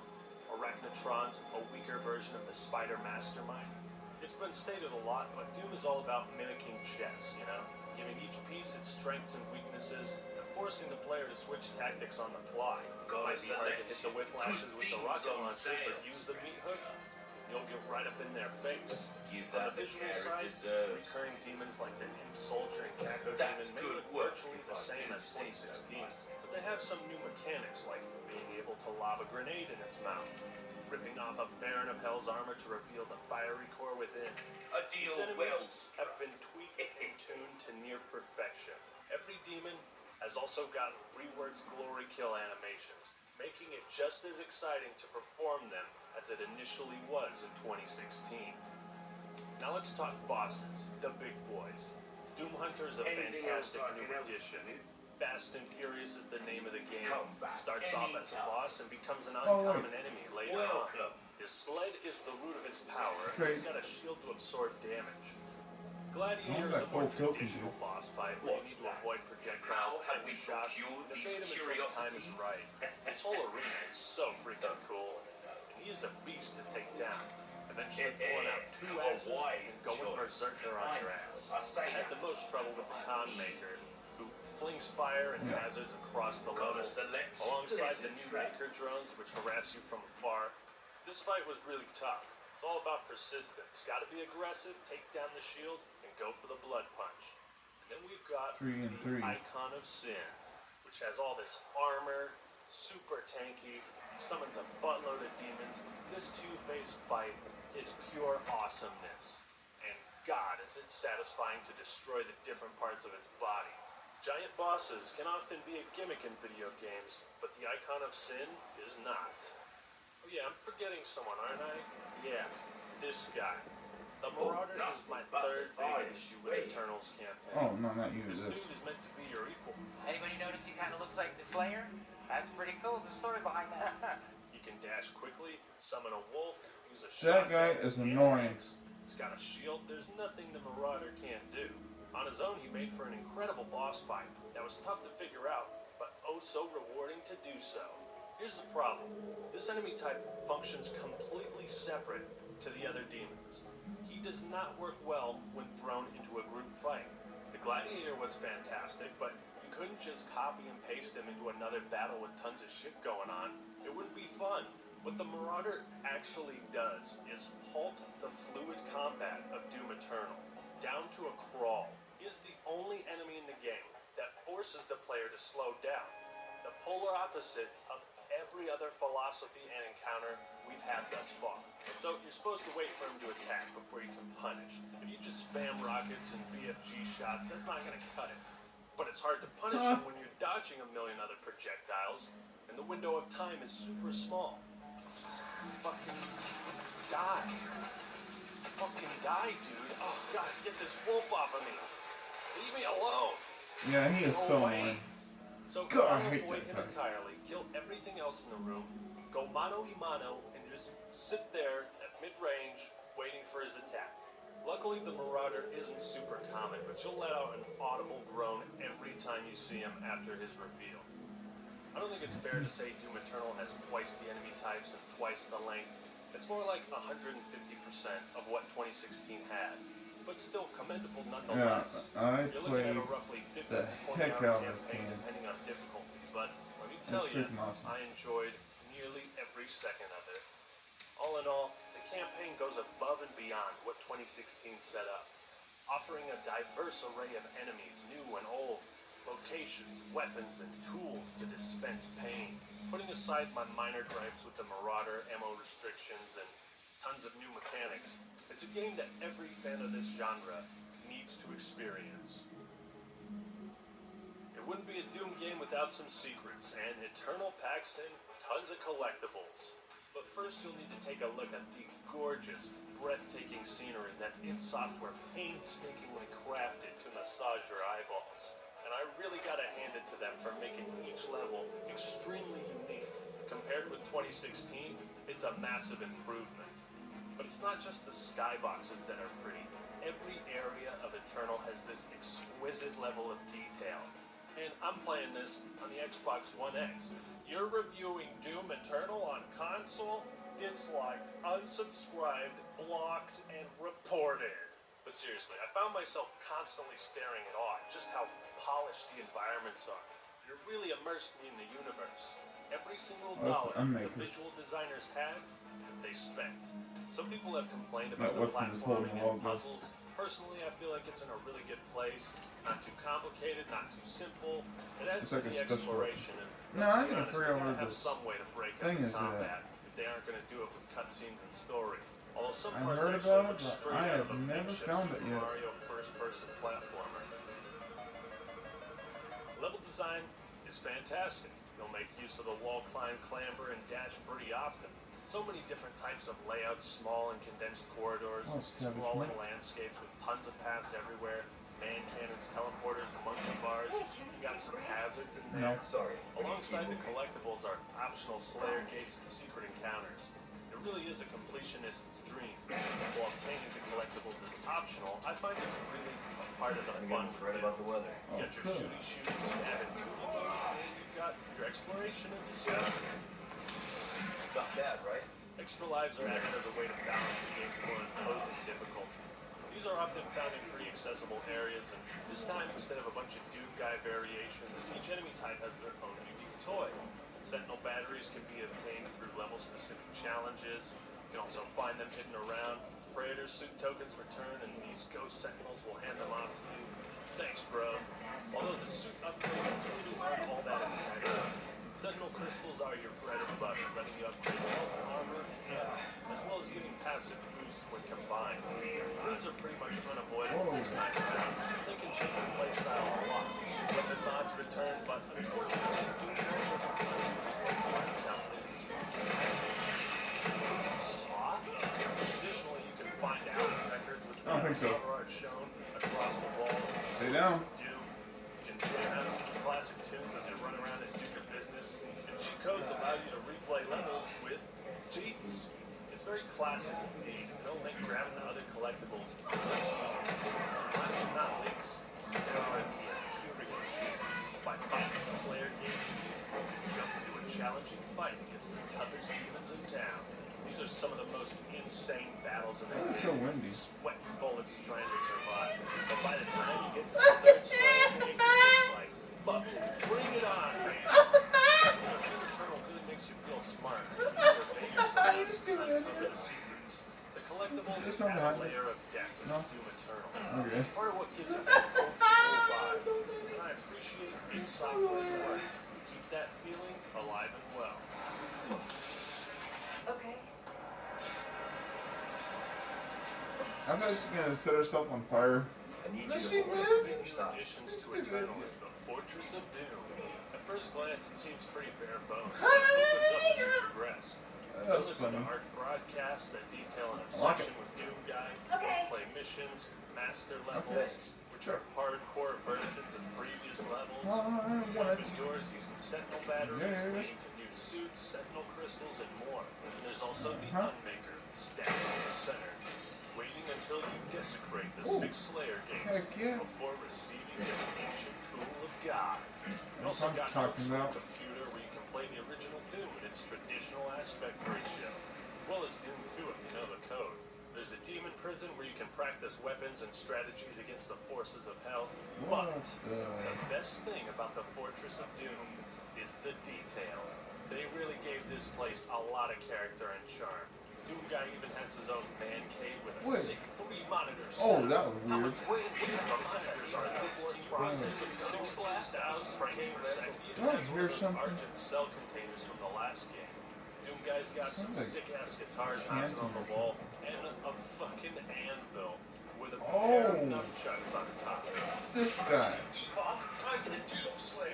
I thought everyone What died. I really love is the magazines and books scattered So around. there's. In most games, Oh, these things no, are it's down often there. poorly rendered and copy and pasted around, but not here.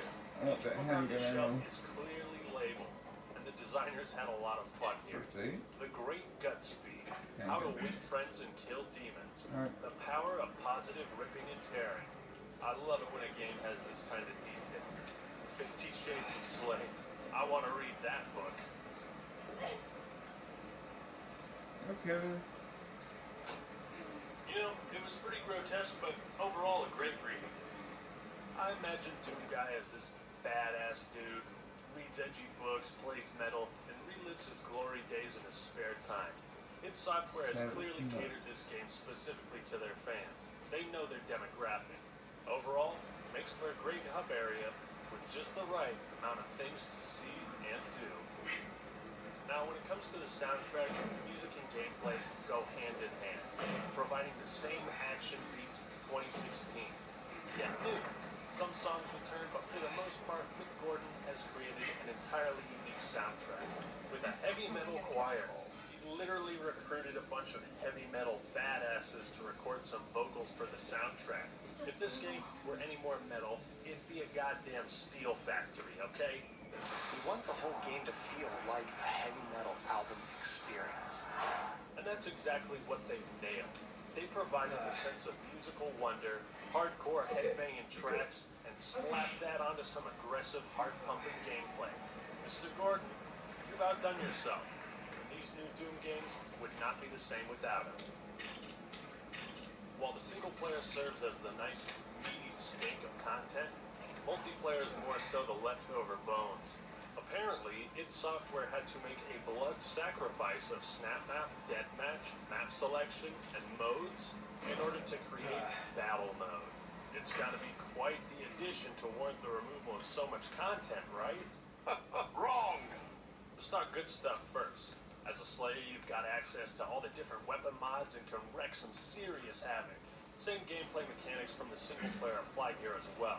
And it's interesting to see how they stack up in a PvP scenario. Just like in Doom 2016, players can take control of the various demons to thwart the nasty and ugly Slayer. You can summon lesser demons, use special abilities, and the Slayer's gotta act fast after killing one player, because 20 seconds later they respawn.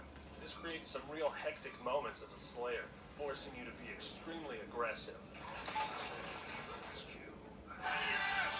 There's 6 demons to choose from, each with their own abilities, strengths, and weaknesses. Kind of takes on a bit of a hero shooter vibe.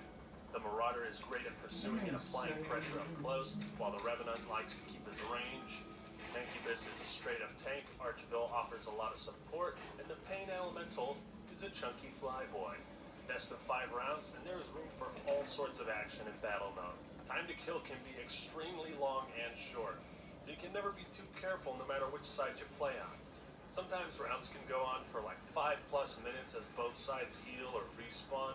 If I notice the Slayer is pursuing my ally, I'll be more aggressive. If he's focusing me, I'll try my best to waste his time and dodge his attacks. Summon demons on top of him when there's a spare moment.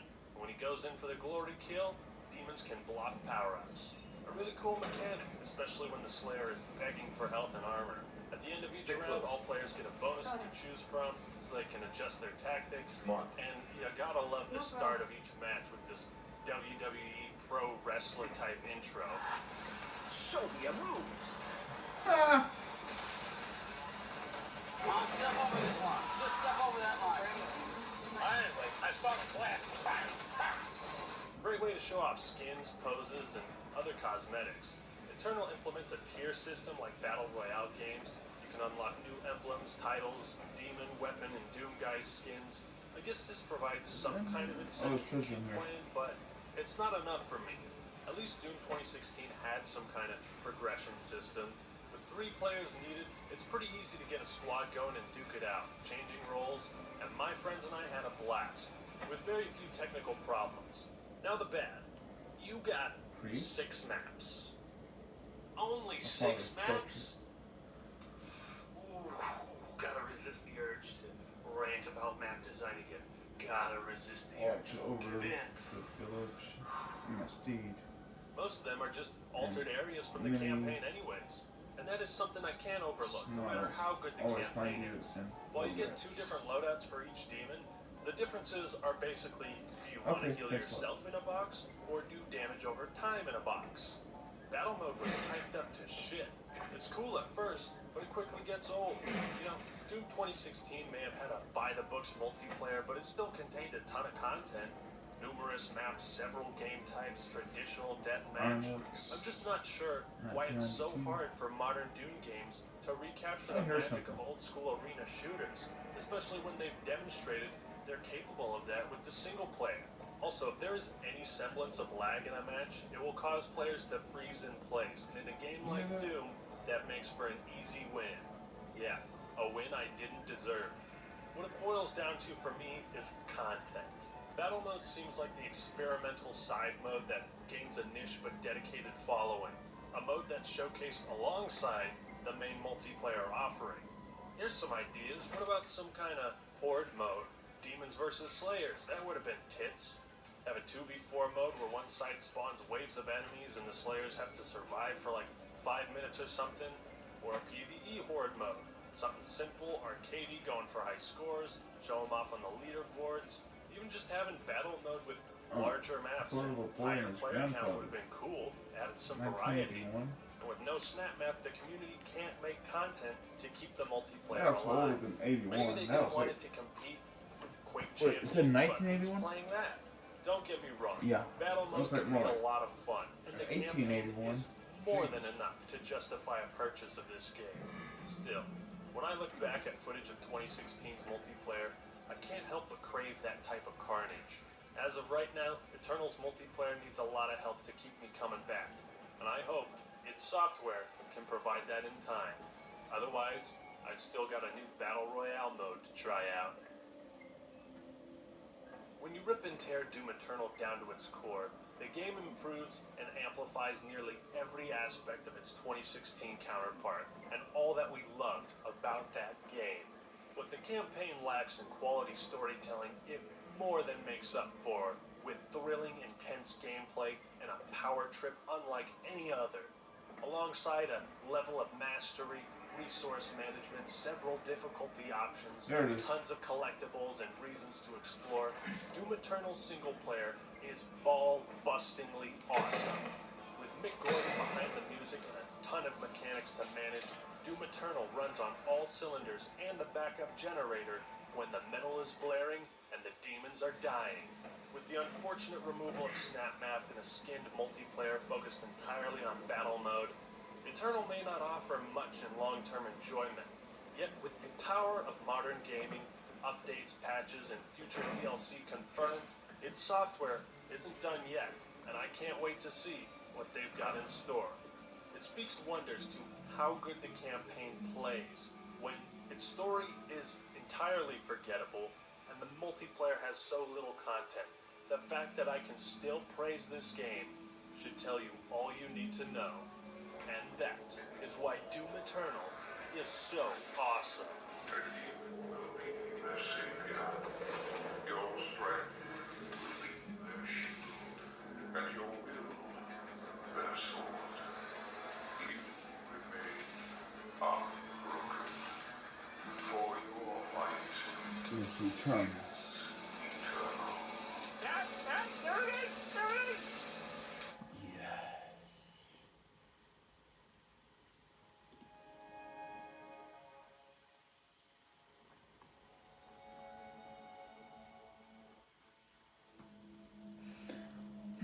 I guess we're gonna go back to Jacksepticeye. Because now I'm ahead of you. Oh. How much? Oh god. 210. Whoa! Oh yeah! Whoa, that's so much more intense. What's that dog? Who's a big boy? Who's a big boy? No? Who's a big boy? Who's a big boy? Oh. You're a big boy! You're a big boy! Broke my knife. Dang it. I should have repaired my other knife. Alright, I think I did.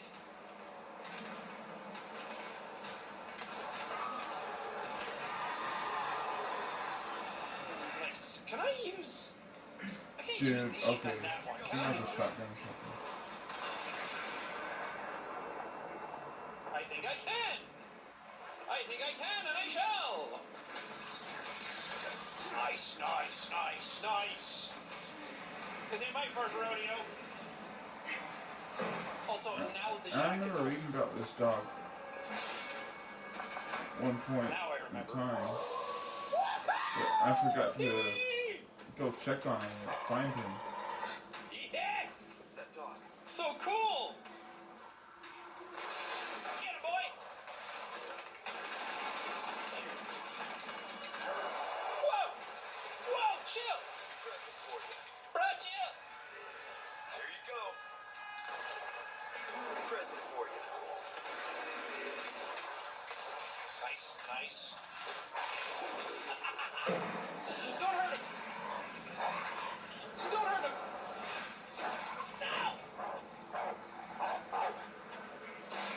Nice one.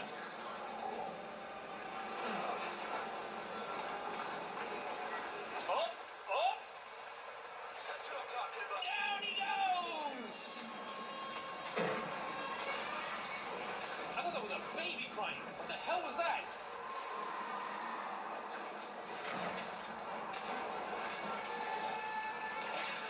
Oh, God. It's okay. I wanted to use this anyway.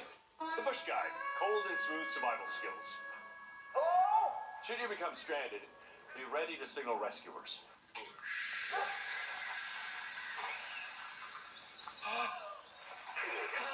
Yeah, you're kidding me. How long have I been out here? You ran away? About 12 minutes.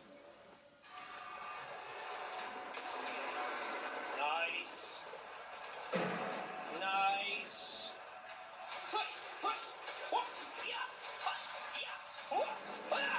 Take that. I want these.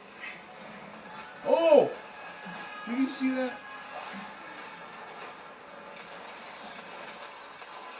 Oh, great shots.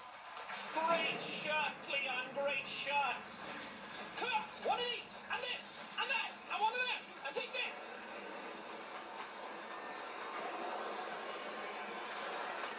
Oh, what a fight. What a fight. That felt good. Pancake. Where's the dog? Okay. Let's get to that church. There he is. Thanks, bud. Oh, he's just like me for real. I wrote this game. I am good. Well, to be fair, isn't that how everybody talks to dogs? Thanks, bud. Woo! They're just little guys. Nice. I can craft more.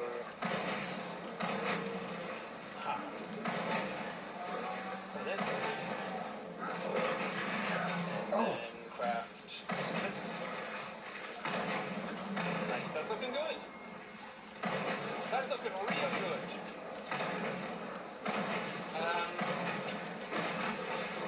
Is this where he came from? Rearing log. His teeth have only just come through, but it shows everything within reach. It's already towards bulky. It keeps growing even after moving to the quarry. We swing our largest pickaxe as if it were a twig. There are only a few cows left now. We summoned help from the castle. Nice. On me. Is that where he came through? It doesn't feel like that's where the door was. Huh. Whatever. See you later. Thanks for the help. Do the real one.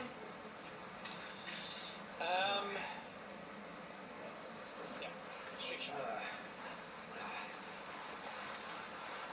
Thank God for more map. Or I'd be getting hella lost. Yeah, it's whatever. I say hella now. It's hella cool. I'm lost.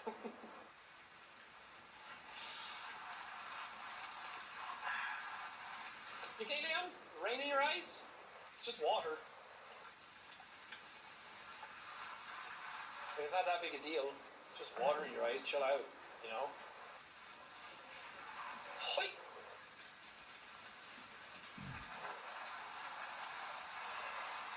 Yeah, I'm curious how many things have been changed since I started. Whoa. Oh my god. Oh my god. That wasn't open before. How many things have been changed since I started playing? Was this open before? Yes. Yes, it was. Yes, it was. Wait, so they don't do the puzzle out the back of this now? There used to be a puzzle right here that you had to do. Oh, I didn't go up this.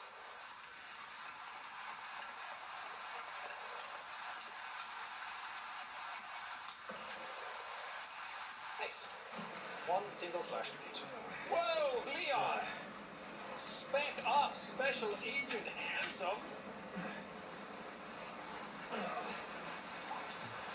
Okay, finally we're able to go in.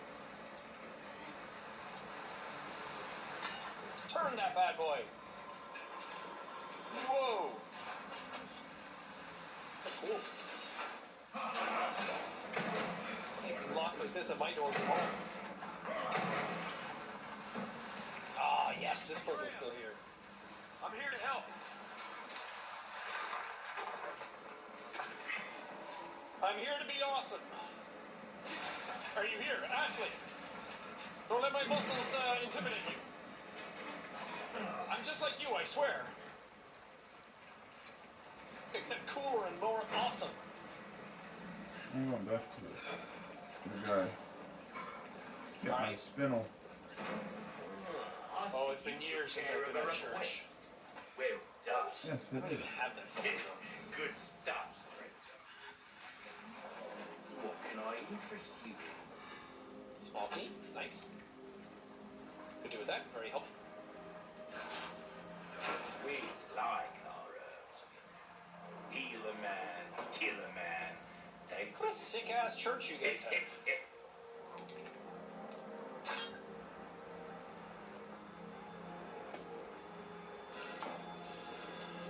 Okay, this is very hard to look at and figure out what I'm actually doing. This is where my color blindness really comes into play.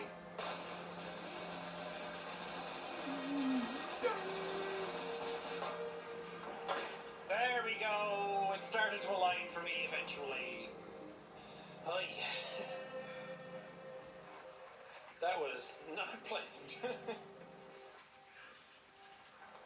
What we got there in the end? You persevere, you push through, you become awesome, you do cool things. Well, when you in there, what can I do for? Oh, I'm keep Ashley, camera. are you here? Almost anything. Don't you normally do that puzzle from up here, though?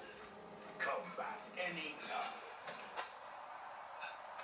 Oh no, Ashley's Motorola flip phone. Oh. Alright, time to save the president's daughter, I guess. Time to become a hero. Time to get my commendation. Ashley. Ashley Graham, are you in here? Just let me go. Listen. Easy with that. My name's Leon. I'm here in the president's orders. Welcome. That went well. Dude, W Riz, bro. A deal well struck. Good job, Leon. It's dangerous outside. You need to listen to me. What is that? Over there?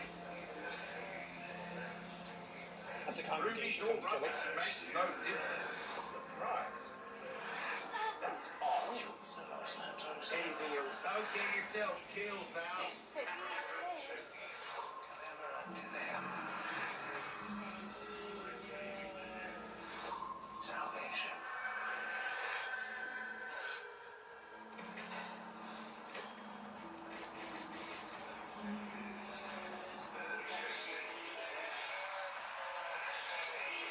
It's okay, Ashley. We'll figure it out. With my sexy muscles and big brain, and you're also being here, we can accomplish anything. Alright, what did I do?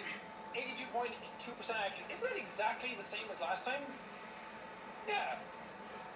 82.7, 82.2, 75. This is because I kept missing with the spears. On the... Or was that chapter 4? I can't remember. Nice! Okay, that's another episode in the bag. Chapter 5. I hear something.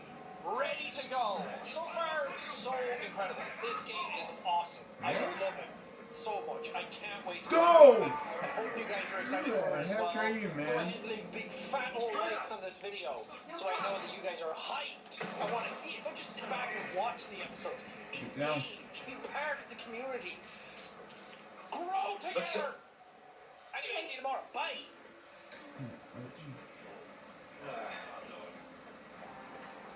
Oh. What do we do? Your father trusts me. And I need you to trust me too. And do exactly as I say. I'm gonna get you home safe. Okay, Leon. I said calm down. Anyway, I'm gonna worry to you guys. Whoa! The boys are all here, looking for blood. Get off me. Me and Ashley ready to pounce on them.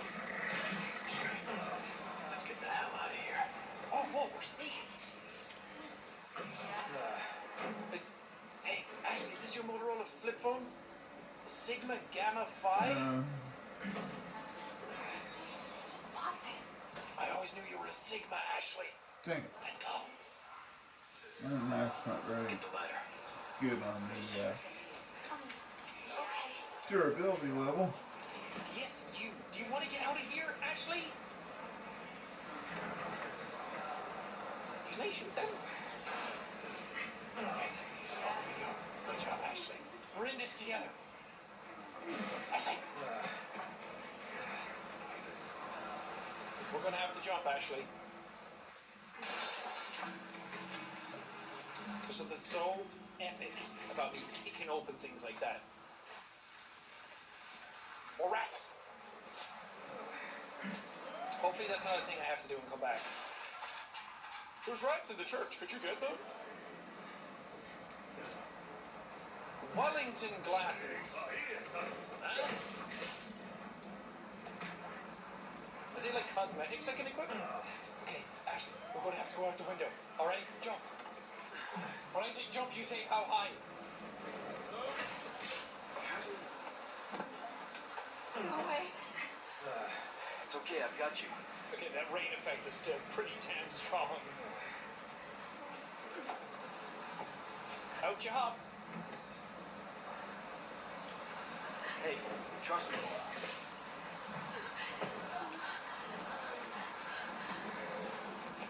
Oh! Nice. Did you fall like this? What if I didn't catch you? Yeah, no problem. That's what I do. Shit. Who's that about? Oh! Copy that. Is she okay? Well done, Condor 1. I just threw her out of a two-story window. I'm sending you the coordinates for the extraction point. Make your way there, and don't let anything happen to Baby Eagle. Copy that. Hurry. The weather is getting worse. Rest out. Wait. Oh, here I am. Does it go over there? Okay, got it. Why is it like dangerous? Stay close. Okay. It's raining there, but then when I get to it, it stops raining.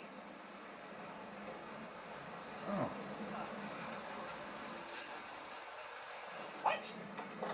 It's like it's raining in a box above me, but not above my head.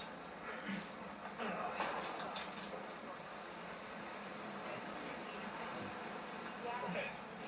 We're gonna have to sneak, Ashley. Ashley commands tight and loose. Couldn't pick better words for that.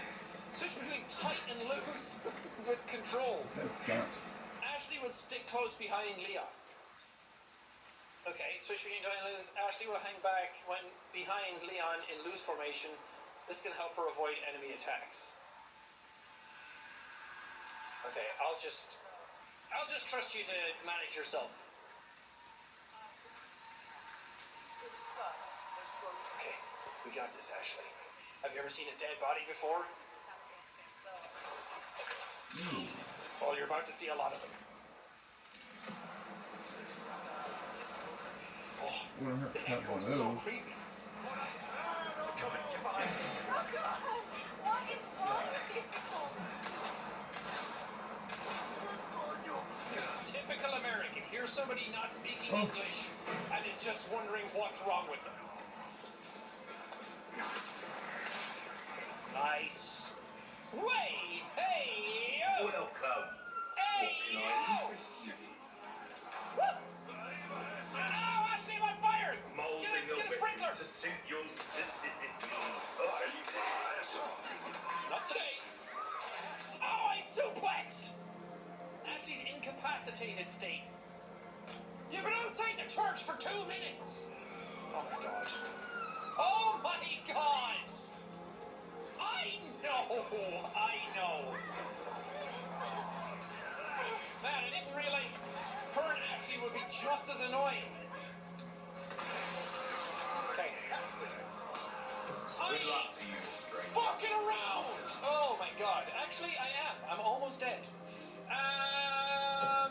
some fish? As you Yeah.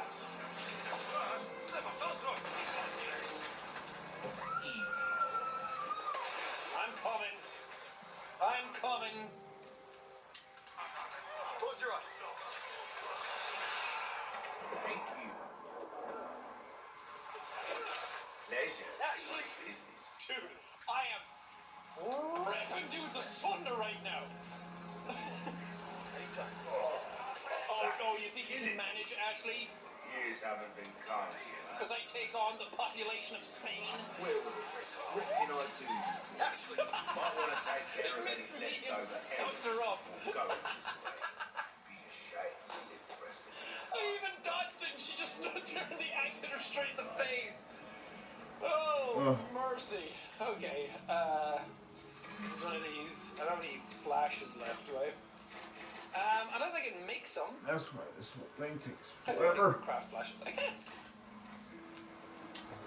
Whoa, did that make 5 flash grenades? Oh. I'm fine. It was that my flashes were on number 5. Well, that was disastrous, actually.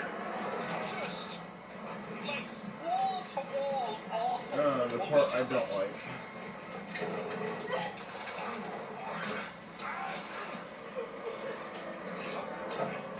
Kick him in the face, actually. They're gonna have pretty quick when you do that. Just do anything, really. Anything except standing around. Standing around is probably the worst thing you can do. Straight in the fire!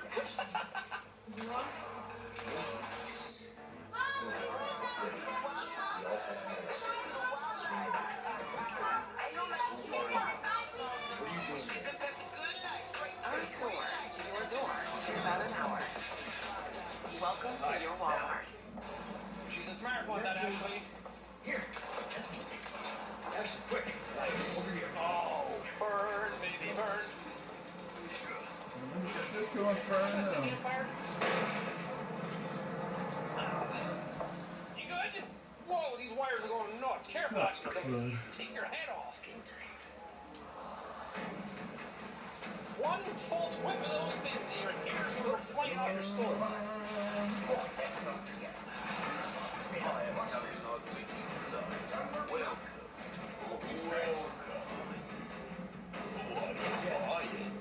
Shut up.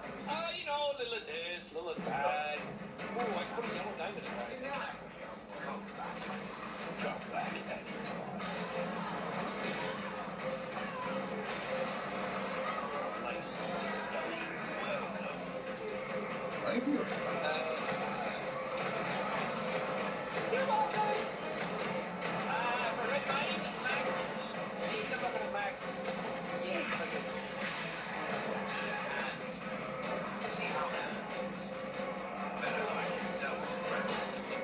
Short on. And it's trying to get rid of the wild dogs that are roaming around the village. It's easy to spot. It's not like normal dogs. It's wild.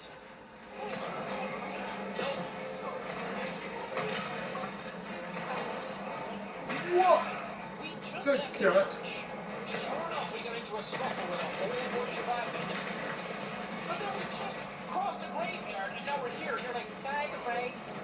I'm tired. Tired from what? Belly aching? Never done anything.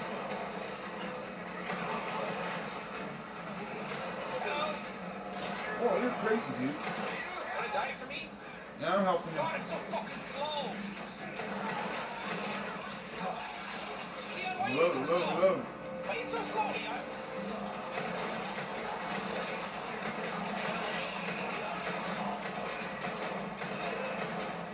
Nice. It's all these fucking animations of him like blocking his face that makes him slower.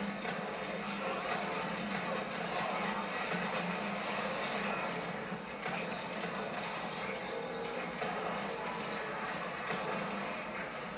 The wind effect is nice though, seeing stuff all blow around and be chaotic.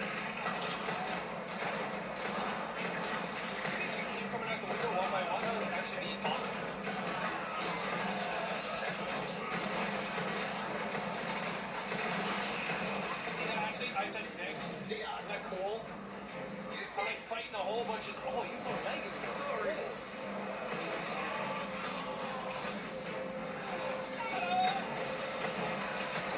One by one, they're coming out the window.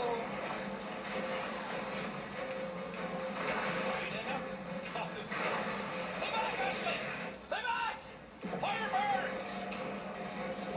I don't know if you were taught that. You don't seem to have much going for you. Whoa! What did that sound like? Wow! I feel good! I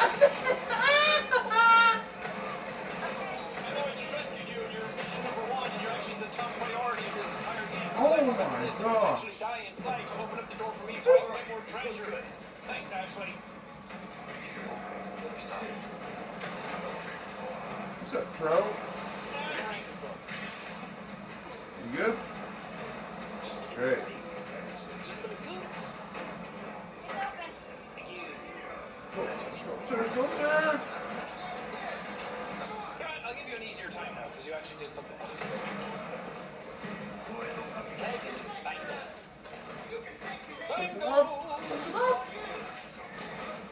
I'm trying to freaking kill this guy here. I'm trying! God dang it! If you put 2 in, so it's still worth it. God dang. I was like, wild dog! Put a ladder right there. Maybe that's the joke. No! It doesn't look like him out. Get rid of the ladder. Because it's a cat. I hate this place. God damn it.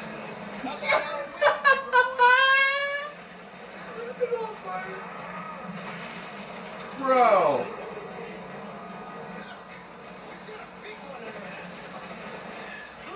Nice. Stealth is really fun. We don't have time for this. Another element on top of everything that's already good. Whoa! Give me a... Get it! I'm panicking right now! Oh my god, that was freaking scary. We're actually going this way. I don't know what I'm doing.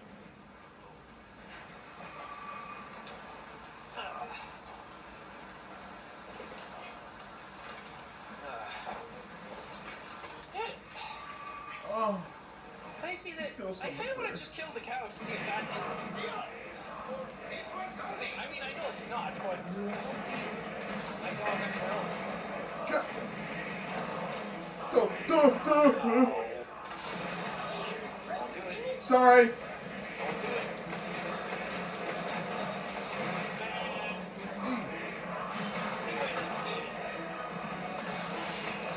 Screw this.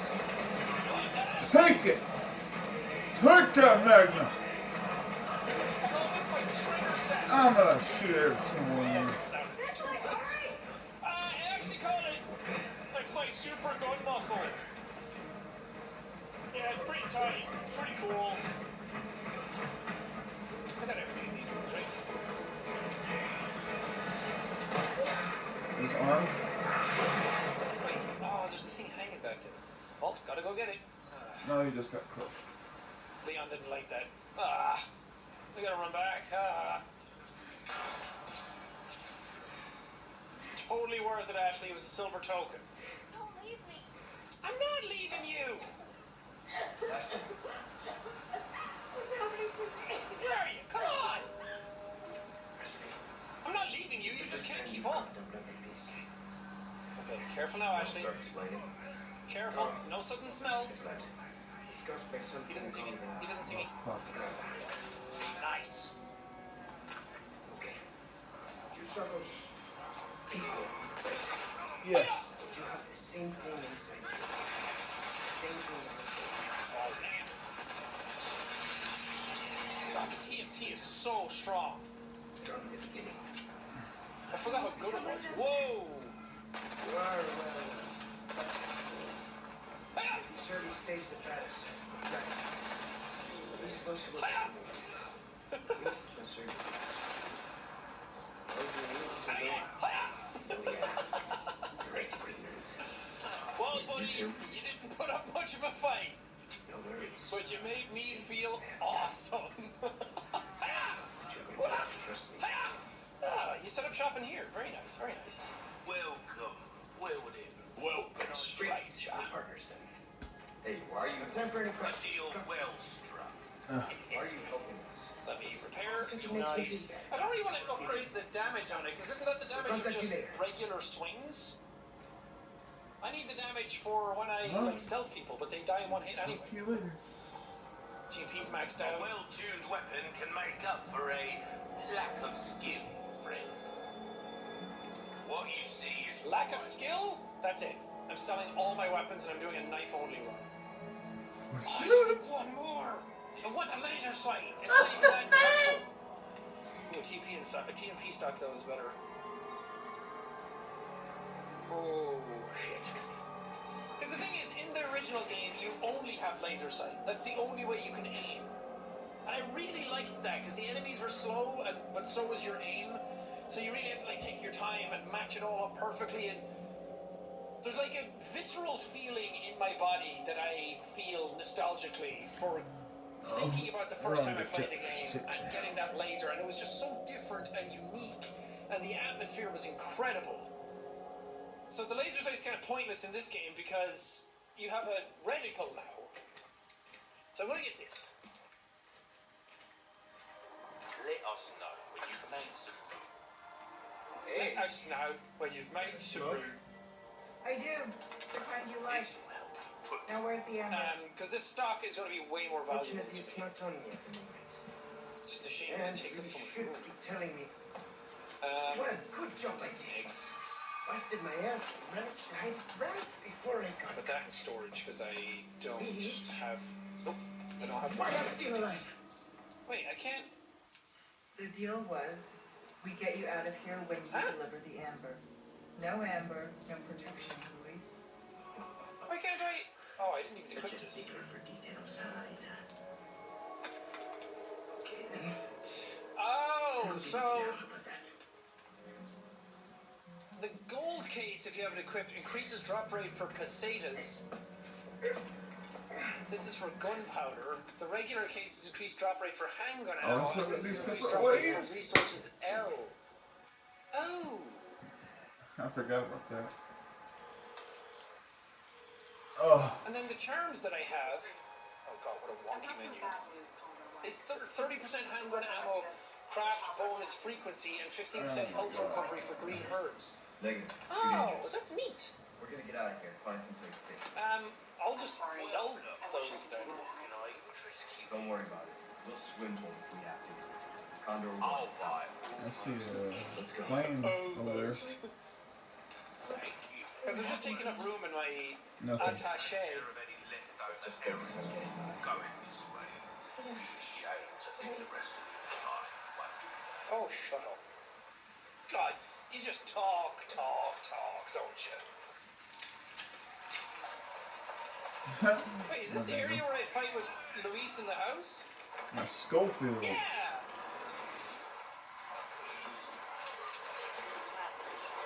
Nice. This section rules. That section I actually The don't pacing of like. this game is phenomenal.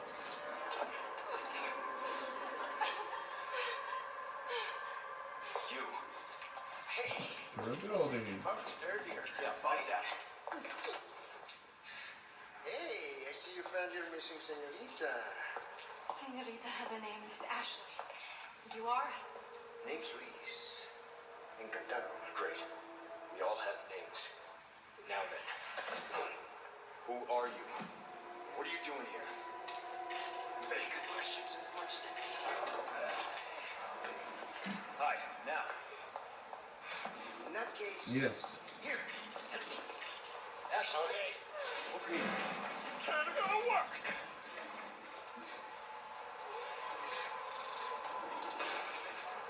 I should get in the box. Give her a gun. Let her fight. Okay. It's game time. Nice. You still got the lines. Two of us. Oh, that's not. Oh, I can get planks. Ooh. It's made up of what? No. Done warming up?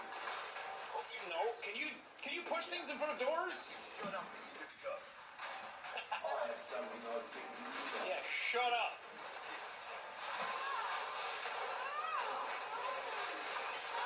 Okay. I just need to grab everything. I just need to grab everything real quick. Yeah, it's a If question. we just grab everything just right, everything will be fine. Okay, you guys got through that pretty quick. Not bad, right? You impressed, Louise? Welcome. I bet you wish you had some moves like this of your own.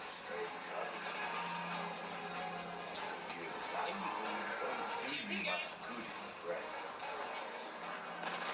Gonna run out of bullets soon. But not if I craft some.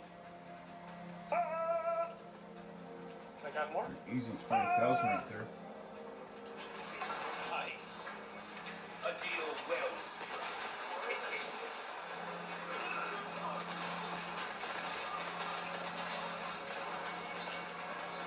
Why have guns when you have feet? Ruby's all rubbish. It makes no difference. Right. Behind you, Louise. That was our choice. I'm so glad my life is on the line next to you when you can't even see stuff that's right beside you. How many nades? Yes. That's confusing. It's on number 7 in my thing, but it looks like I have 7 of them.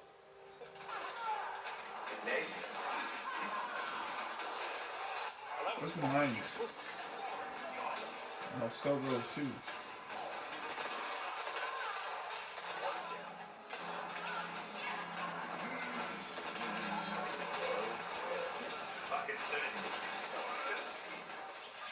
Nice.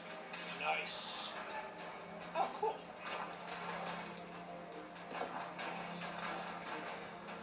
Nice. You get bang for your I didn't buck. realize you guys could drop those. Let me just board the place up. I thought you said, all right, what's good? A well-tuned What's good, weapon homie? can make up for a good luck to you, stranger. You dead?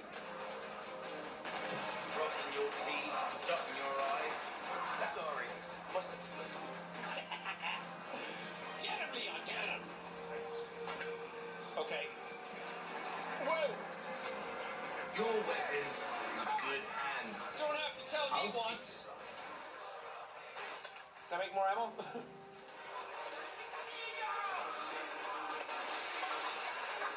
Hit that shit down, bruh! Ow, shit. It sounds like Puss in Boots. Ha! I am good. Ha! What a team! Send us to the WWE!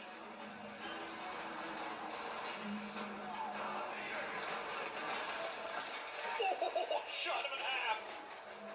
That was sick!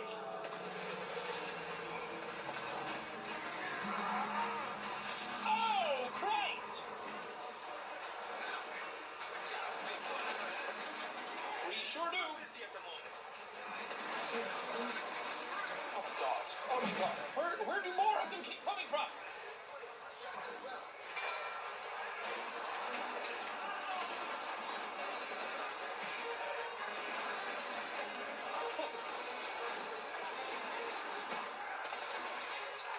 Okay.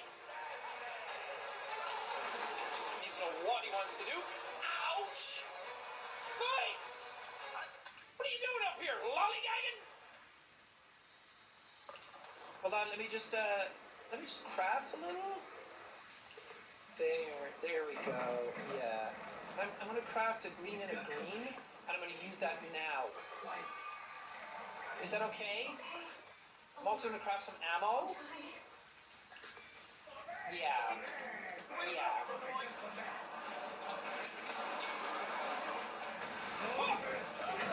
Oh, you can do two, can you? Whoa! I don't got this! That hurt a lot! Okay. telling me to pay attention? When you're the one missing fucking shots at everybody? This way, hurry! Whoa. Wait, all the items on the ground, I want them! My items! Oh man!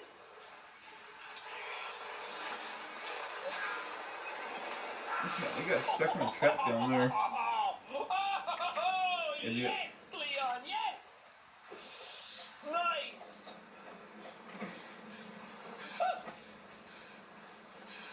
I am out of breath as well. Oh, look at those pythons Leon's got going. Ashley. What's happening to me? You're dying. Ashley, is this the first time you've got this? Do you want to start explaining? The cough, the blood, is caused by something called plaga. Oh, las plagas. What's ganados then? You saw those people, right? But you have the same thing inside you. The same thing that made them like that. This we're doing the symptoms. From the beginning. I want to become like them. You are, well, but you see, at this early stage, the parasite, plaga, is possible to prevent with the surgical procedure. All you need is some know-how. Oh yeah, the right equipment. No worries. See, I have a plan. But you're going to have to trust me. Here. Present for you. Great, we're partners. Dang. Hey, why are you... No time for any questions. The clock is ticking. Why are you helping us? Because it makes me feel bad. Let's leave it at that. We'll contact you later. Thanks, Louise. You're a real one. Chapter. How do I do? 82.2%? No, not quite. That's the shortest chapter so far. Would you like to save your progress? Yes, I would. I would love to save it, and then I would head on into the next chapter. That was really fun.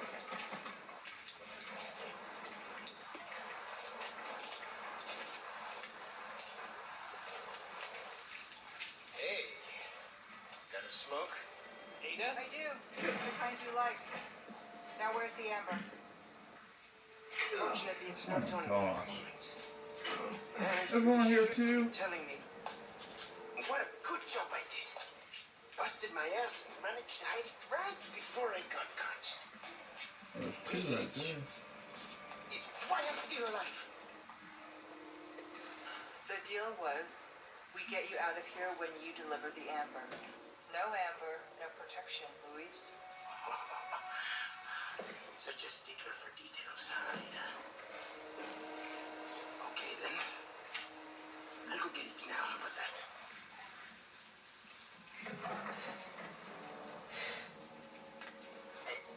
She's so cool. She's mysterious.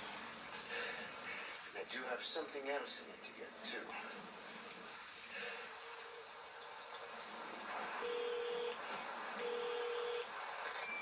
This is Roost. I've got some bad news, Condor One. With the weather like this, the chopper can't make its approach. Holy! Clears?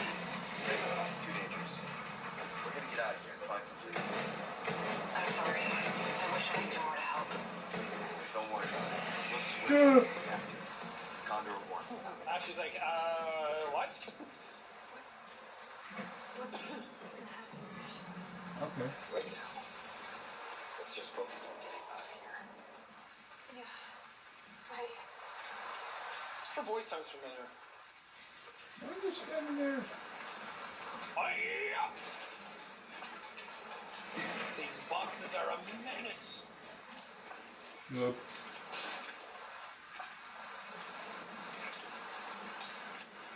What up, bro? Definitely gonna catch a cold. I have some new goods that might Might interest you. Merchant tip, midnight stroll. You ever seen those nasty guys with the tentacles sprouting out of their heads? Bright lights, yes, flash grenades. Interesting. Welcome. I've got something new for you, mate. A red 9 stock is pretty good. Like our herbs, we do. Oh, we do. They do it all. Looks like I need something. I can do right gun, yes. Why don't try your hand at a new We're gonna sell this one. I'd say thank you. And we're gonna buy the right gun. That there's a real boomstick, mate. It will reduce your target to a bloody pulp. Thank you. This one, I believe, is pretty good. The right gun, and then you get the striker later, which is the auto shotgun. This kind of work is about finesse, stranger. So close. Goes a long way. You'll see. There you are. Nice. What can I do you for? What can I do? And then put you on. Oh yeah, you're already there. Nice. Nice. That's a really good gun. I like the riot gun a lot. Sorry, Ashley. Pardon moi? This is a direct order from Lord Sadler himself. Convert the area beyond this point into a defensive position so that no intruders may pass. I'm willing to make any and all sacrifices for the sake of the righteous faith. My devout believers, build me an impregnable fortress worthy of Mordor. And make sure any heathen foolish enough to trespass pays for their wicked sins in blood.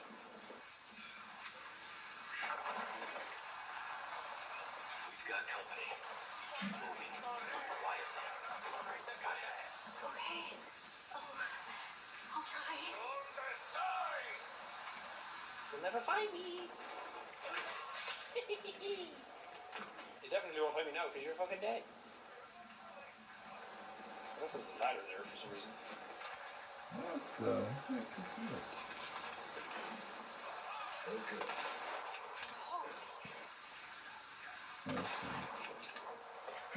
It's nice that I can actually snipe from distance, and they don't immediately know where I am.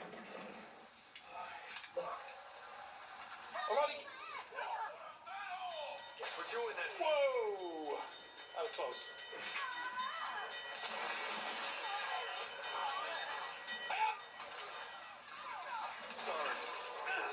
Ouch! Okay. It can't. I'm pressing the wrong buttons.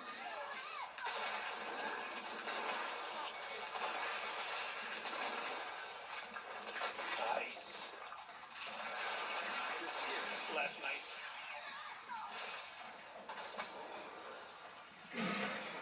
Hell yeah, I fucked them all up. You good, Ashley? Where are you? She's crouching on her own. Oh, you're there.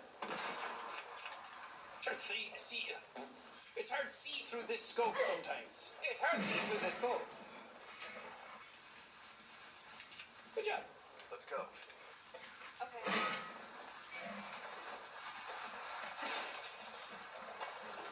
I like that. Getting a new shotgun, upgrading the power in it, and then going to town on an area and killing everyone so easy. Feel strong.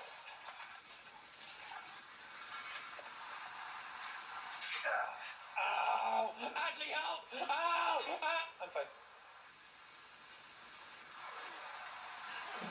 See? I'm kicking things already. Just in case. Actually, you okay? It sounds like you're running a marathon right now. How much gunpowder do I have? Yes. Yes, indeed. I don't have anything right now. Anybody around? I have a rifle and I'm itching to use it. God,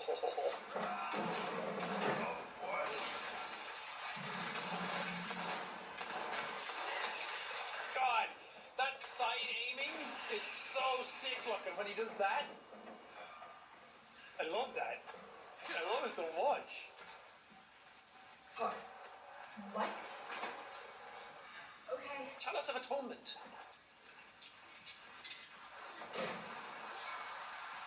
Actually, shut up. She's standing still and she's like,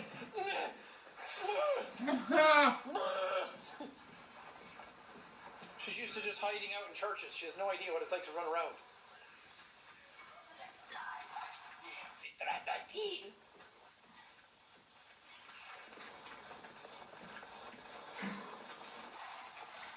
Okay.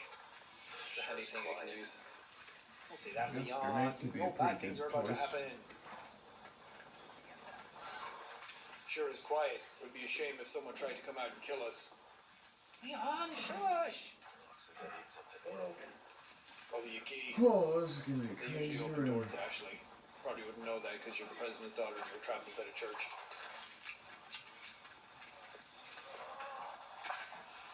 Hear a lot of woofing going on.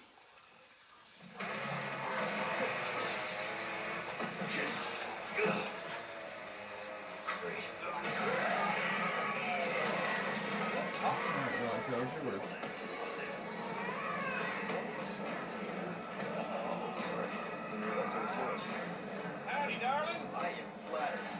Little one lady had Monday's thighs? Go! I don't know what here is in Spanish.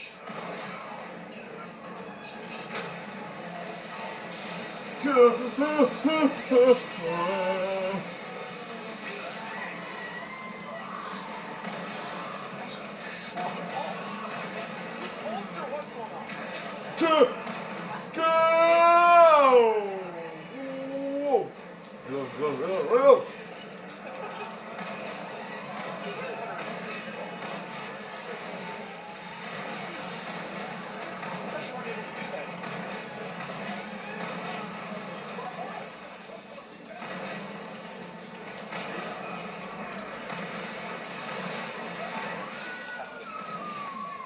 What do you got here? God dang, Ashley, you freaking prick! What are you doing? You stupid idiot! Why'd you go out there? Why'd you show up all of a sudden? Shit on me that I need to actually get rid of. God dang it! Craft submachine gun ammo. Craft submachine gun ammo. I'm trying Actually, I should craft to take care of some business.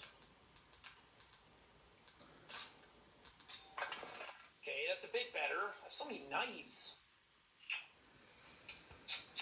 We're fine. Oh my god. Whoa! Whoa! Whoa! You sick, Leon? Oh no! It's the chainsaw ladies! Chainsaw grannies! Sorry. Didn't realize that was yours. I didn't even know what that was.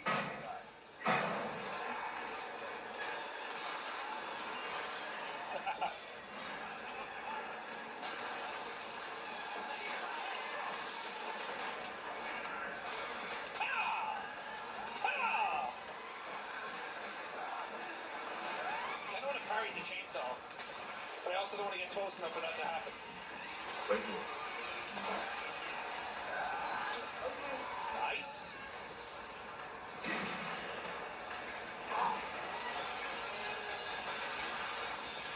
You guys are so fucking scary. Nice.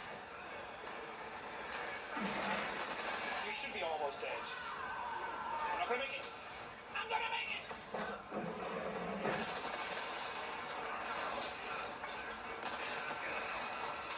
Shit. Ow. That's okay. I wanted to use this anyway. Now I come back stronger than ever.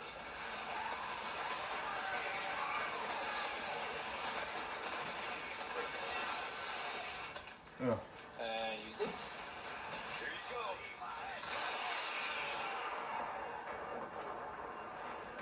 of the way. Can I get him? Nice. I might need one of those.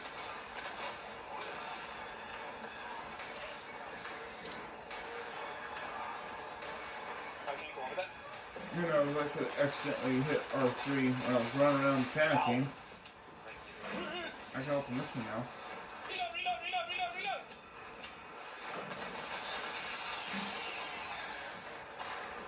Ah! Wow! I feel good.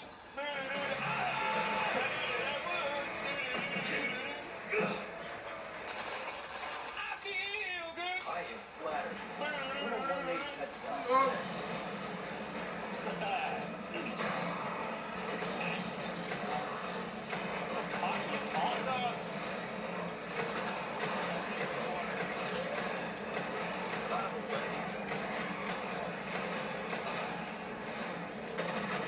Oh, this is right here. Nice. Hey. Okay. Back there, it's supposed to start pulling you down. Oh, actually, you started. Alright, where the fuck am I going?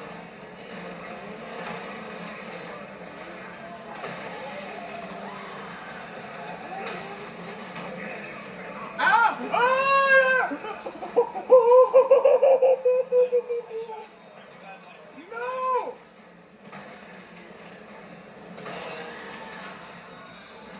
Watch out, bro.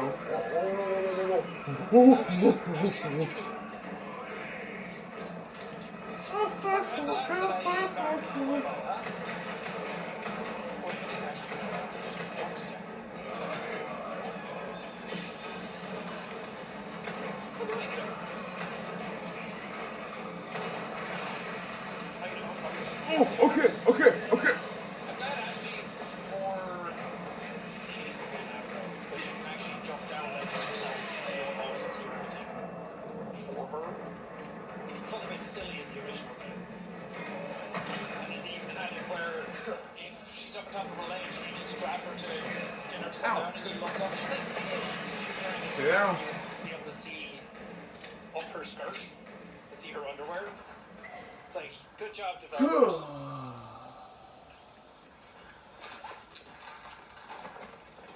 Are you hurt? No, I'm okay. I guess. You did well back there. Seems this isn't your first time running from creeps. I can't tell if that's meant to be a compliment. W-Riz, Leon. W-Riz.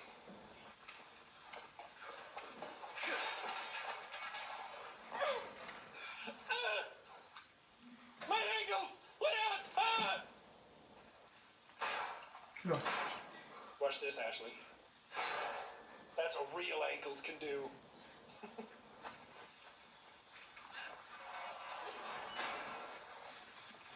I think I might have missed the thing about the wild dog. All right, come on. Okay.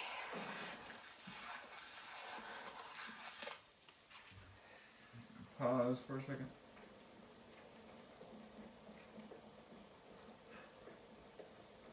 I'm gonna figure out how to get back. What the? Oh, that's cool.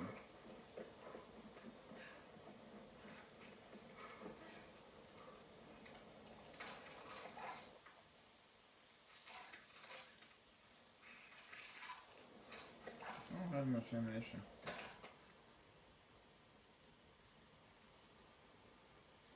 No resources. Dadgummit. I could do a machine gun.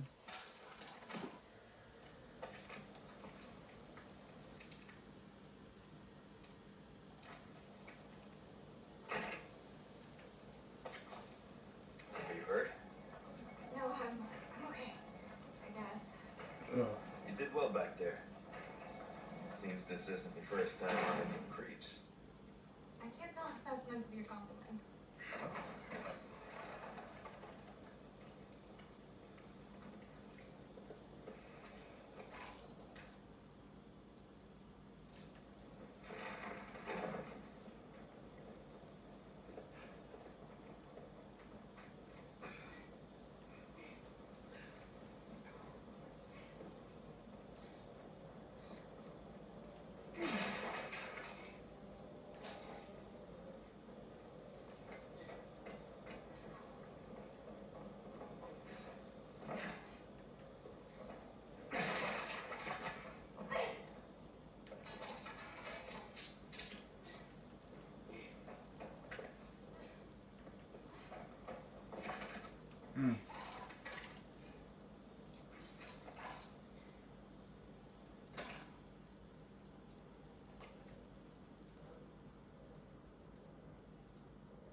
just mingles, right?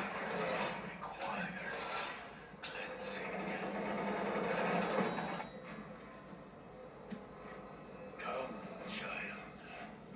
Ashley, run! Right. What's this back for? I get a time boost because of. No! Oh, beef, oh, beef, oh, beef! Whoa! No! Ashley, I'm so sorry! God! This is HP's quest for Texas. Is this where I fight him? No. Come, It's not.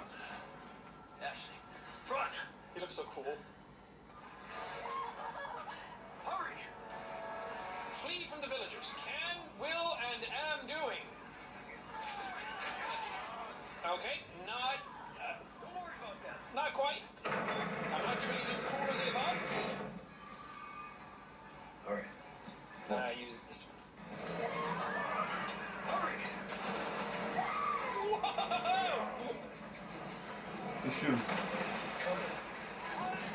Ashley, you good? You don't have to, like, babysit you or anything, do I?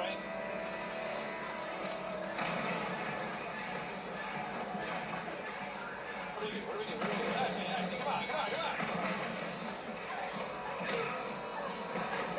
My bullet!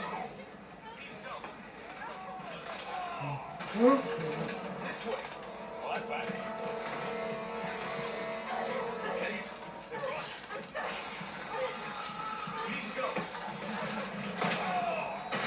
My beautiful face.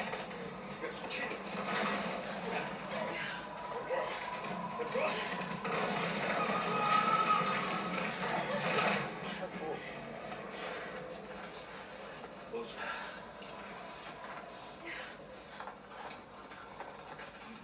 Are you okay, Leon? Your shoulder? You're the one he wants. If we see him again, you run. What about you? I'll do my job. What a fucking fool bastard. Good for you, Leon. Good for you. You're the one he wants. Nothing but the finest. Welcome. Nothing but the finest, lads. What about you? Do it, Do dude. my job. More upgrades for A these. well-tuned weapon can make up for a lack of skill, friend. Like, there's no way I just get to level 3 on this. Oh. The shrine key's done. Your valuables won't do you much good, thank you. Let me... I don't think I can fill this up fully. Oh, I can. Hello, stranger. Oh, trio bonus. Any welcome. Sell that bad boy for 30k. I'll buy it. Welcome. There you are. What can I As you wish. This kind of work is about finesse. No, I'm wait a second. About finesse. Goes a long way. Nice. These are some good upgrades, boys. What the? Did he just do a cut?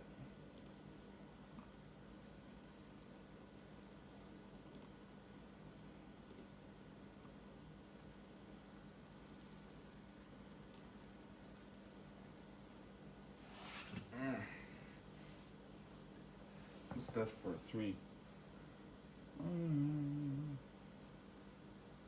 Seems like a trio. All the same colors, best for 3. Are these square?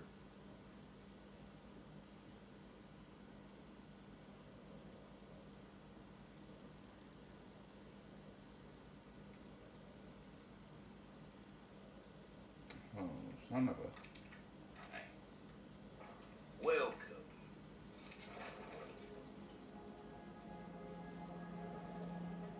There's some things money can't buy.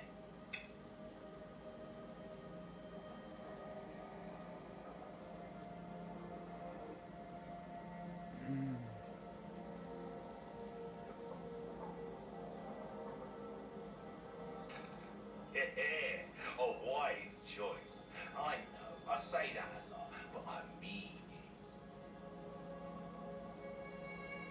castle. Castle's coming up pretty quick. We like all kinds of trinkets in this clown's castle, and doing it no good or ugly. Will that be all then? Come back anytime.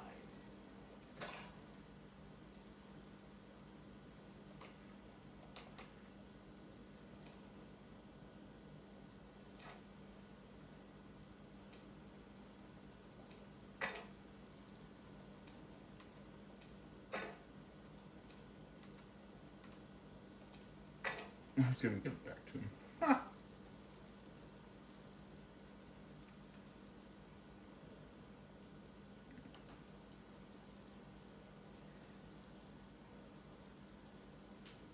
Oh, 1.3. Okay. Oh yeah, because I didn't have 3 of the same color on anything. That was square.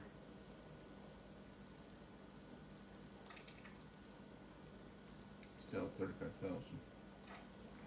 Pretty good. Welcome.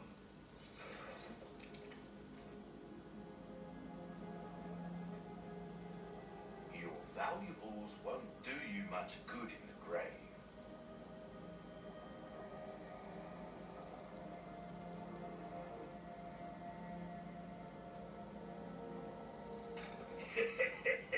Thank you.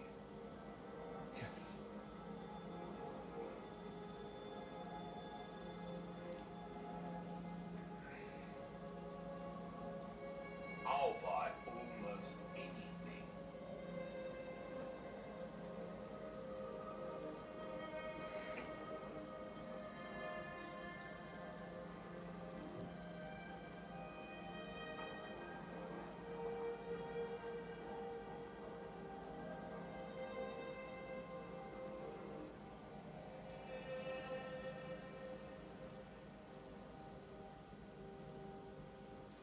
Oh, I know why I had that.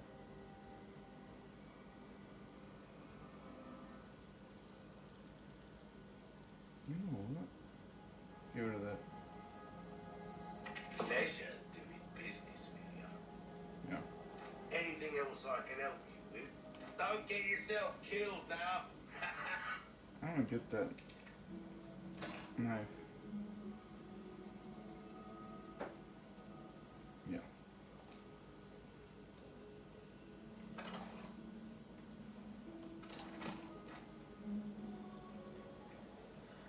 Now I'm getting that knife because that can be my backup knife for the fighting knife. If either one breaks, I can use the other one for a while until I find, the merchant again, and I can get it fixed.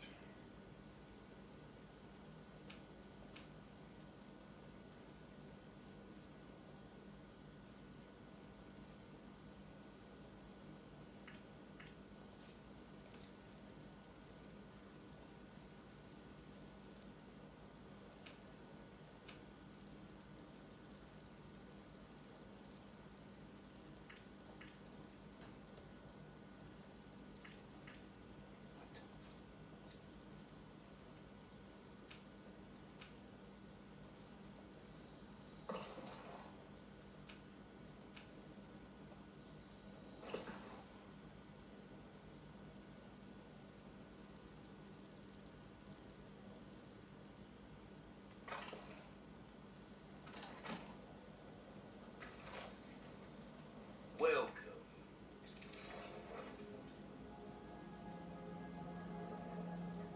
Ruby's all rubbish. It makes no difference. The price, well, that's our choice to make.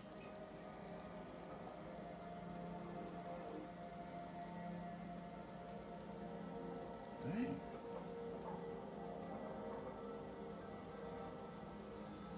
A deal well struck.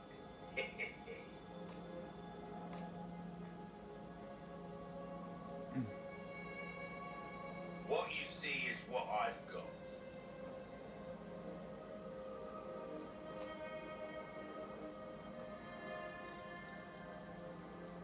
Molding a weapon to suit your specific needs. Oh, it's a thing of beauty.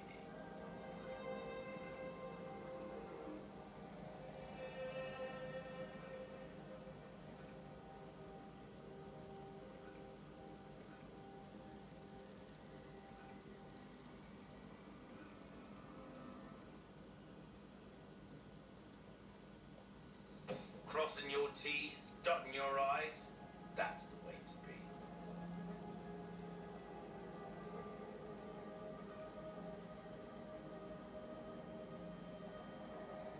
A well-tuned weapon can make up for a lack of skill, friend. Good as new. That's good work, if I do say so myself.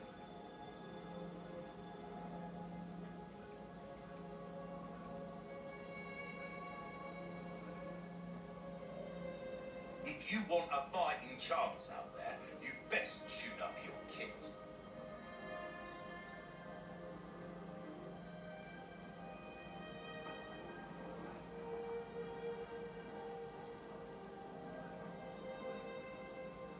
Will that be all then? Yeah.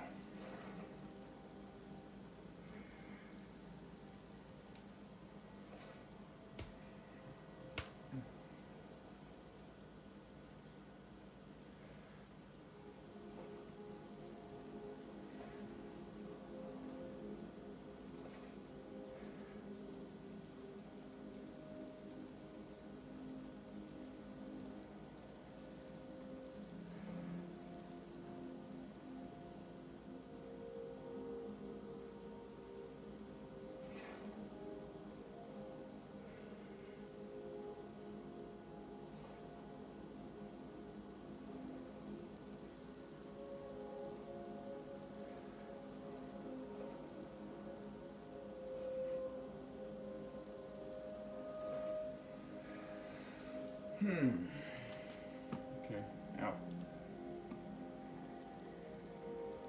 Oh, he's at that one place. He's about to do that boss fight. That's where he's at.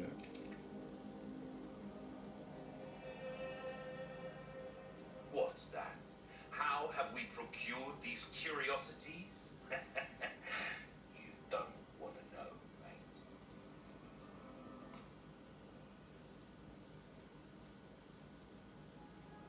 That cash in your pocket or your life? Easy choice, mate. I don't always have this in stock, stranger.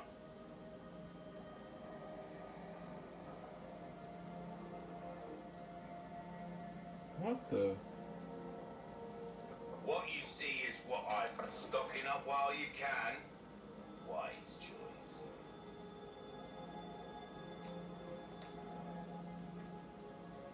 Will it? We'll come back anytime.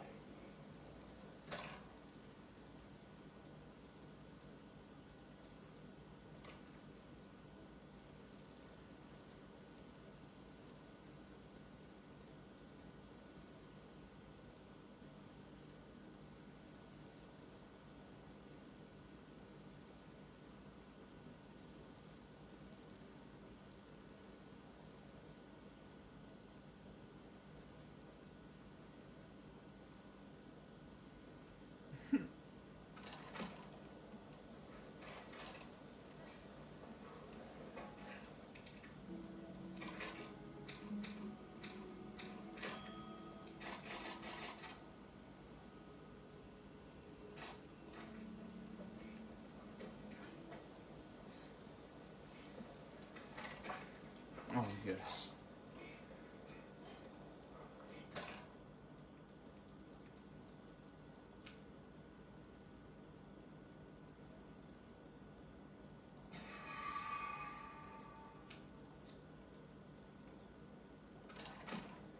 Okay. Be careful.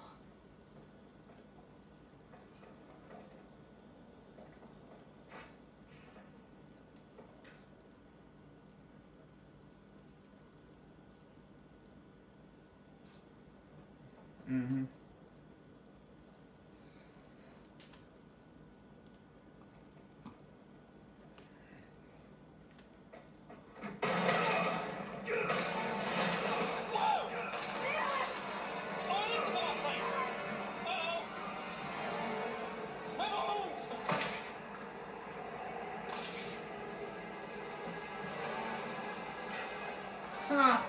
Cease.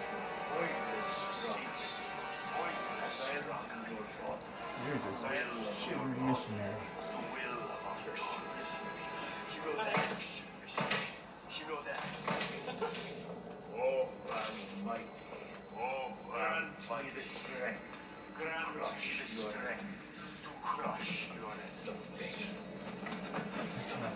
flew open. Ashley, run!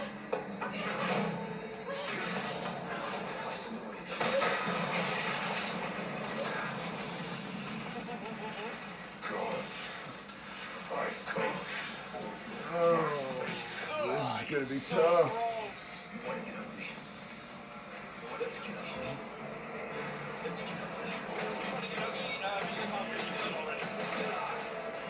Oh!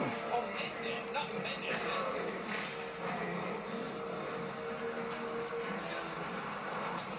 Ouch, I should have parried. Go with me. I can't craft anything, can I? Dang! Oh shit, shit, shit. Nice!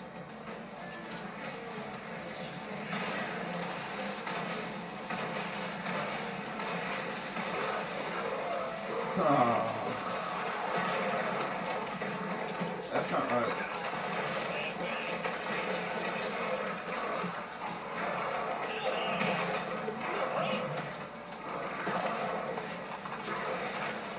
This is the annoying part.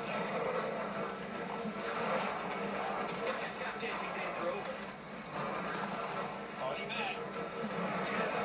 Oh, what the?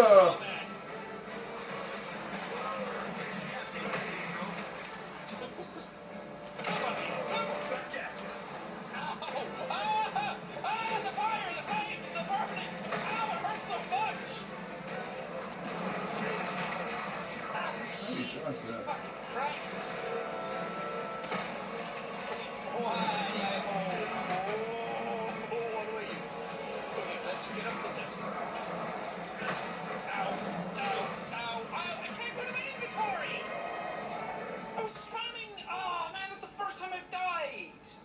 I was spamming to open up my inventory to use a healing item and it wouldn't work. Oh. Shit. Around here. Okay.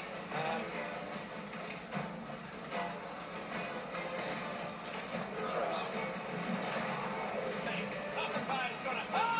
Actually, doing damage using. Whoa, whoa, whoa!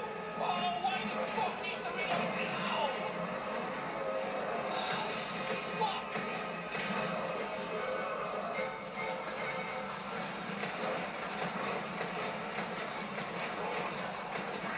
See, that feels like I should have a fucking dodge.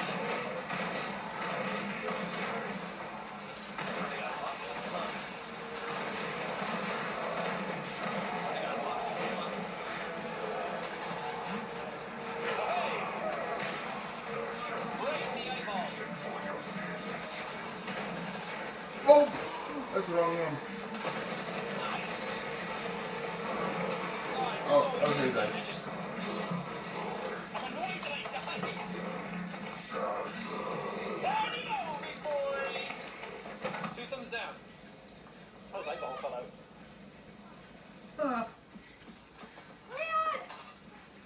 Watch out for the backdraft. Careful. Yeah. Smashing a window in a house fire. Sure is, isn't it? Give my regards to your god. Nice. Give my regards. Hold on. Actually, there's items up here. I want to get them. No, not yet. Like, I appreciate you opening up the door and all, but, like, do you think I was going to leave here without a green herb? Fine, fine, I'm coming, Jesus. Keep your shorts on. Okay.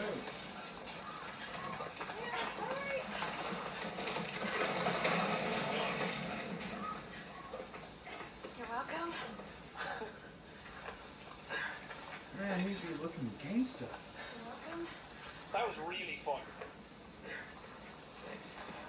This fire's bound to catch their attention. Let's keep moving. Leon? This fire's bound to catch their attention. I won't let that happen. Dang, I shot the wrong one. Leon? I'm not gonna turn this one. But Leon, what if you turn into one? Best not to think about it. I won't let that Castle time. happen. I promise. Yeah, we're flying through this. So I can't believe the first time I died was because I couldn't open my inventory. If I was allowed to open my inventory, it would have been fine. Look, I'm not mad about it, but I really am.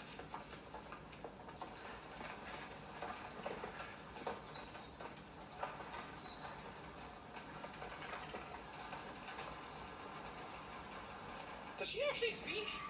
Well, at least we don't have to worry about being followed. Okay. Come on.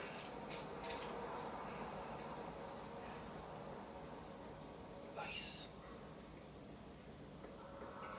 Ah, chapter end. I feel like we can do another one. That chapter was only an hour. Or both chapters were only an hour. Oh man, my accuracy is taking a nosedive. Yeah, we'll go one more. I've been keeping it like 2 chapters per episode, but I also want to keep it like 2 hours an episode, or like my recordings of that.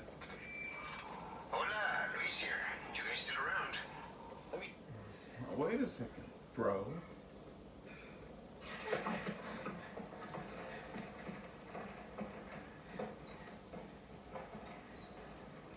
What's going on? I heard her that time. Well, at least you don't have to worry about being followed.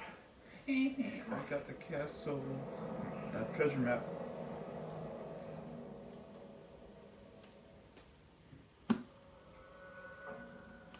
Oh.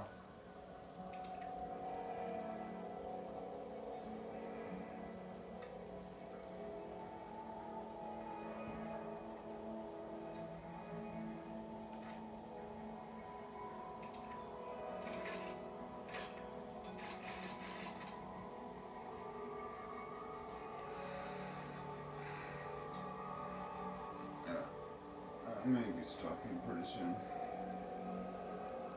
I'm getting kind of tired.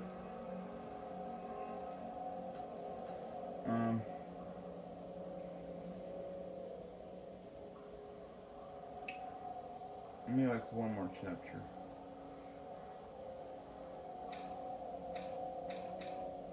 Now we can continue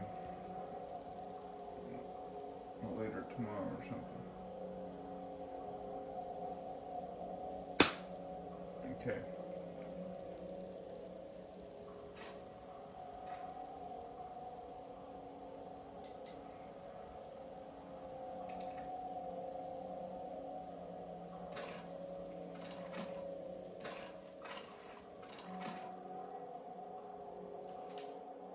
Well, next. Ugh.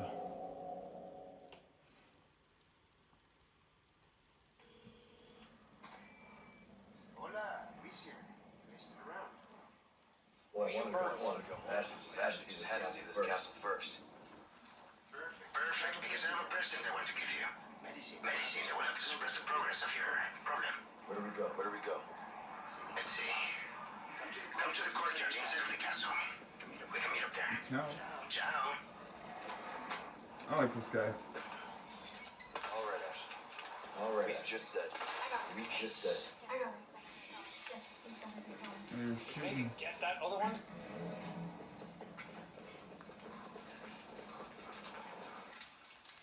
There's treasure around. Okay, she's not freaking out anymore. Oh. She's still just going. She's still. Wait. Ah, feck. Yeah, I want to shoot him too, but whatever. Like those shots, actually. Got some new wares, stranger. You're welcome. I didn't do wares already. I was just here. Ooh, the stingray. Here's what I've got. I think the stingray's pretty good. Broken butterfly's pretty good too. Power 15. I shot the broken butterfly a while ago. I'm like, oh, Isn't that that's the wrong Magnum, one. this one though? Yeah, it uses Magnum rounds. So this is With like Mendez you buy hopping around this, like a and then you cockroach. hold on to your ammo, and then fighting Salazar, you just kind of ruin his whole day with that. Magnum ammo, nice. Oh, cool! You just said Handgun for you. Thank you. You're welcome. I do want both of these 30% off. Until they're out of stock. If you buy this, you get the Magnum ammo recipe for free. Oh, baby. I don't have anything I can sell, though. Welcome. I've got something new. Okay, I'll be back. Don't give it to anybody else. Don't get yourself killed now. Your valuables won't do you much good in the grave. Try not to.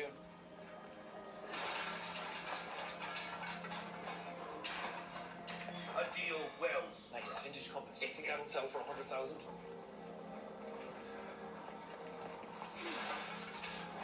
Oh, woof! Your foot's gonna be killing you after this, Leon. All my wares are It's also interesting to think that all of this happens in like one day for him.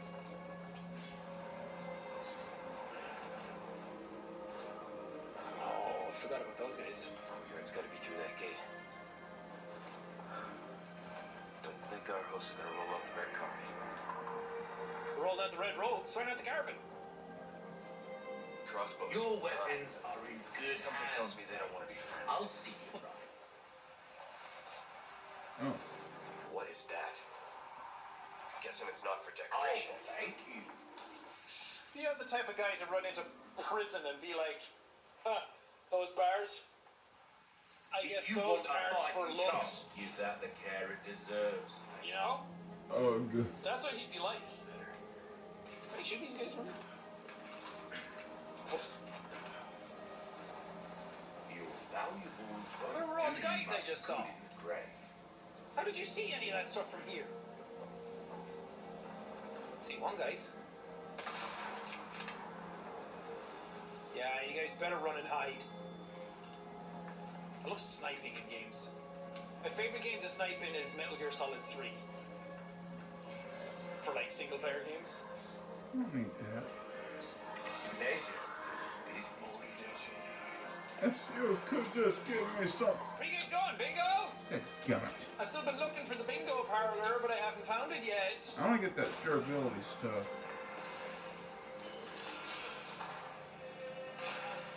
Your weapons are in good hands. I'll see it.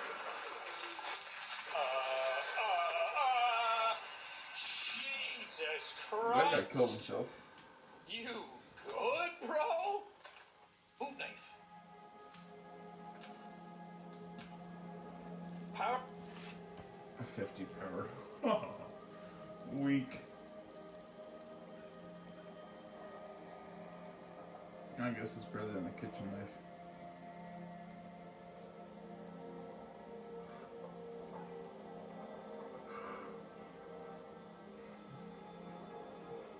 What the heck? Well then, what can I do you for? What happened? Oh, I sold already. Come back. The compass I found.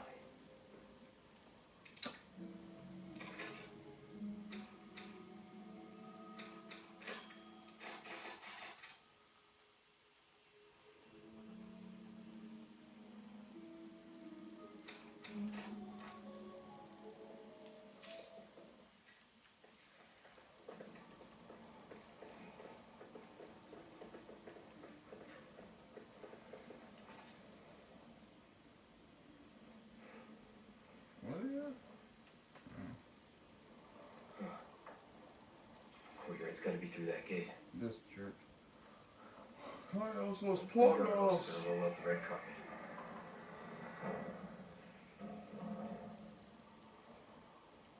What is that?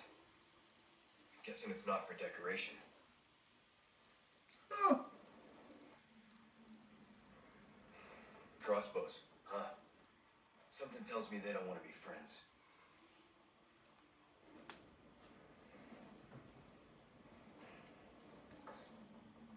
Things just keep getting better. Yeah, wait until the island, man. Jeez.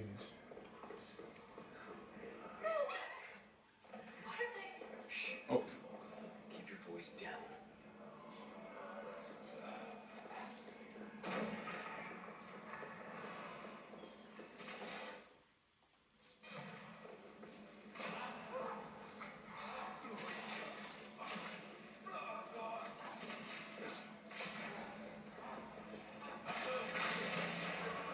killed himself.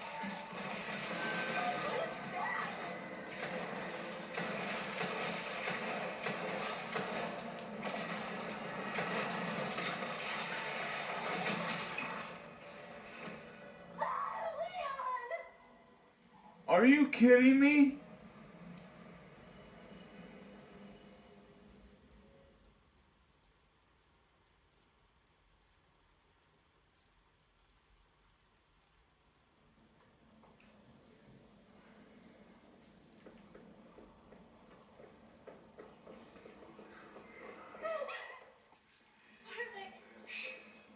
Screw this. You don't play this game? Go ahead. Bye. Yeah, I'm not playing that game. I'm done with that crap. Ooh, he committed suicide.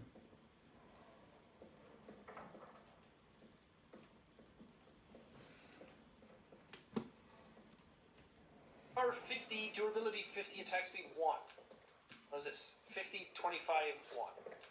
And this is 70, 150, 120. So my regular knife is still best. What's that? What are you doing? Fuck your pots! Anything else in here I can get? Should just check my map. Going to the chapel and we're gonna get murdered. Oh, this is where my friends just were. You are good.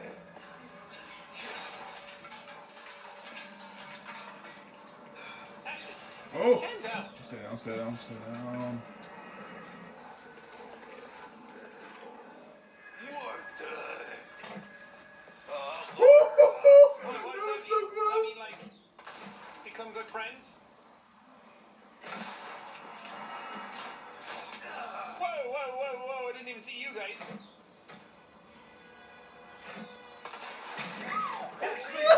Alright, high score. Oh my god, we're over your head, lady. Nice! Get up! I'm fine. Come on, show yourself. Lady, you should know. Hold on, Ashley. I gotta reload. You didn't know. Okay, I'm ready. You Ashley. didn't know. Maybe you did. God, don't go that way, I swear. Nice. The rifle rules. It's probably one of the most satisfying ones to get kills with. That was so funny. Jesus! You okay there, man? That was hilarious. Oh my gosh. That was good. Oh, dang! Will you quit?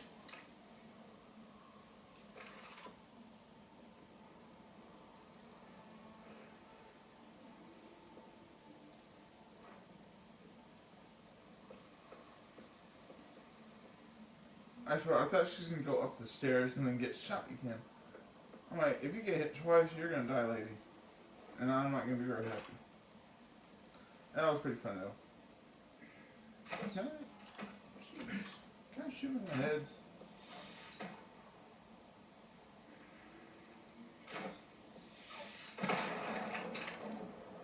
Does that work? Oh, yeah.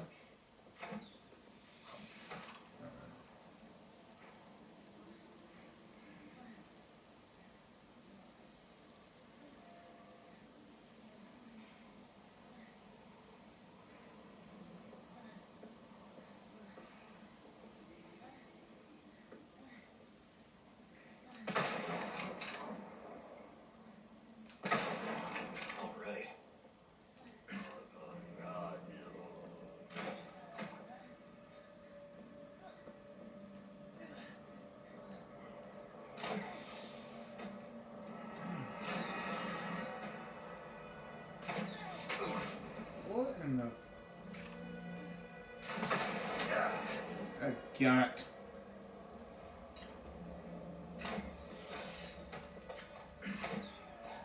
Whoa.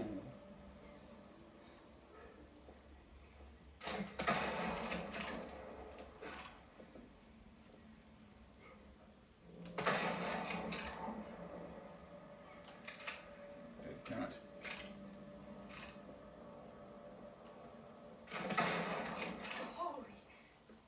Oh. I don't have any sniper ammunition now. I dislike all of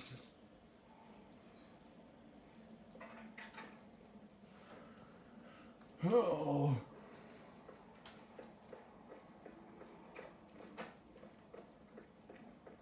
I can't go up there. Come on.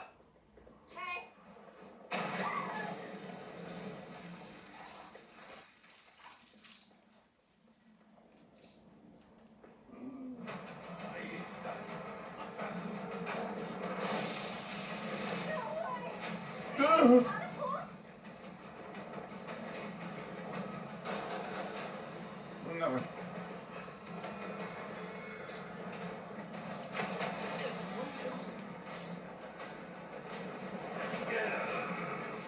Ow. Shit, my body out.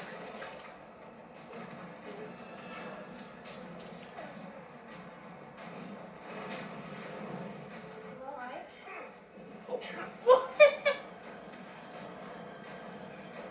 I'm trying to grab it. No! You okay? No! Just get up! Get up, please, please, please, please, please, please, please, please, please, please, please.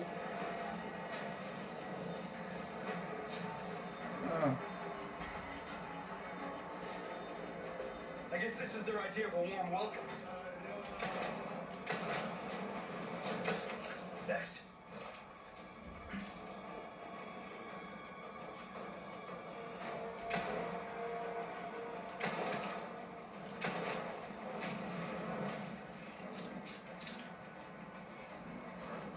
Spread out. Okay.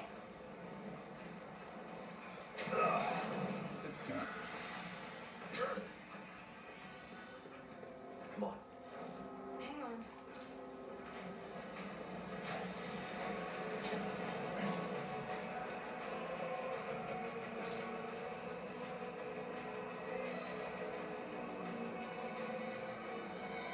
Ooh, I like this. Oh! Come on, hated that thing. These guys all have mental helmets on so you can't really shoot them. Calm down, Ashley. You're gonna be fine.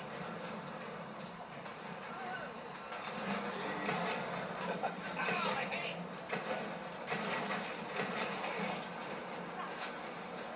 Can that kill you? I don't want to find out. Oh, I guess you just go ahead and die then. No fun.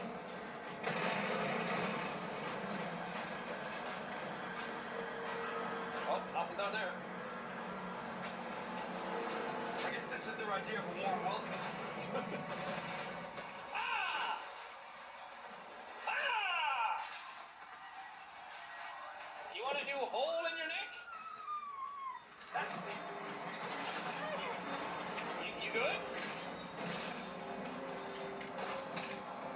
You okay, Ashley? Man, she freaked out.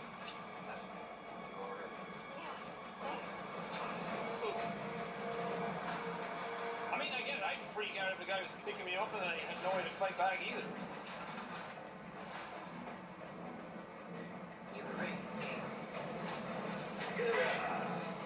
Oh! What the? Where'd that one come from? Oh, freaking pricks.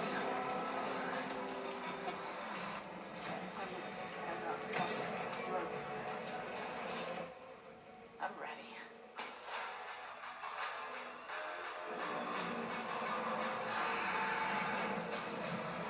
Turn east of the city. Must declare martial law. Oh, good.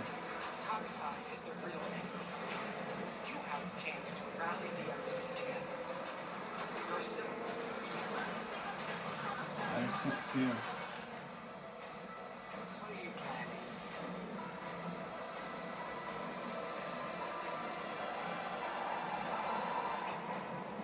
Watch it all burn.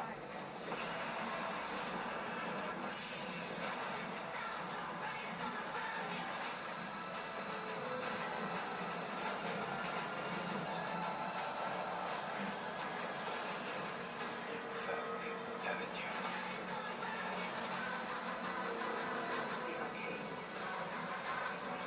What do you want for that one?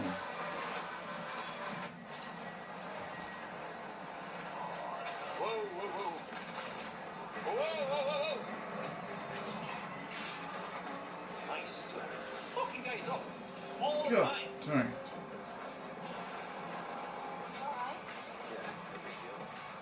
Yeah, no biggies.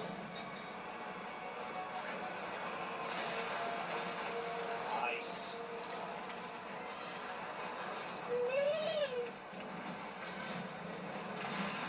Nice.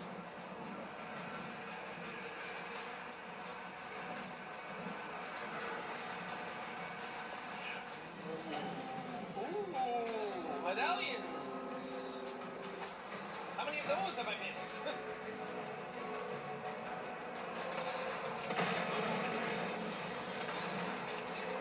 Good shots, huh, Ashley? Pretty sick. Woohoo! Oh, that was really far down. That's good work.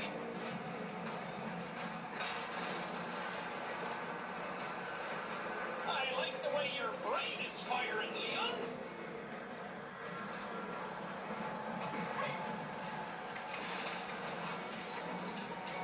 A red hair.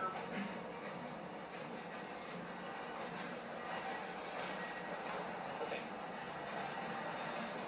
Exhale long. How do I get back up? Huh? Oh. How did I miss that? Sometimes the eyes are playing tricks on you, and sometimes your eyes just don't even like you.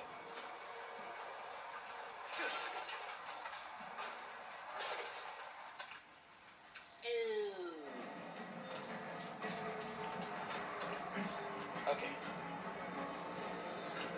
You were getting crafted, my dude.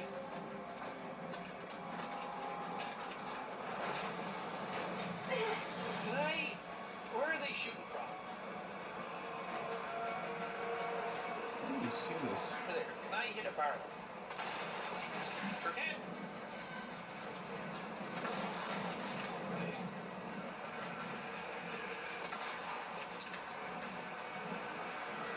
Is that the last ballista? No, there's one right there.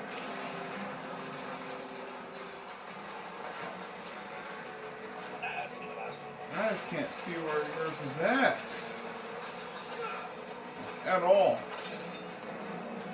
Nice. The Bush Guy, cold and smooth survival skills. Hello? Should you become stranded, be ready to signal rescuers.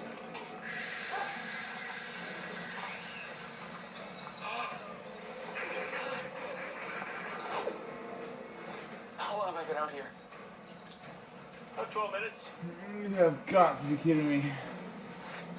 I can't see anything on this one. I don't want to Nothing. run for anybody. No barrel. No red. What is going on here?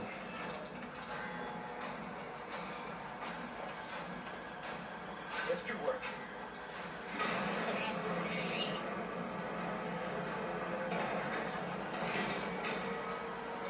Are there items that I've missed though? Wasn't there a guy down here? He didn't drop anything. Cheap bars.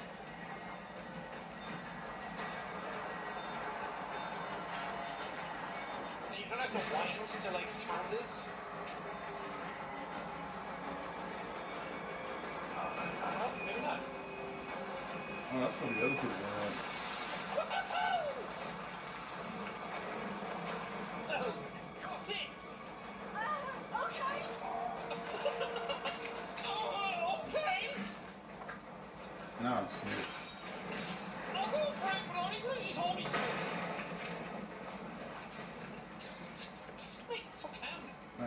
here.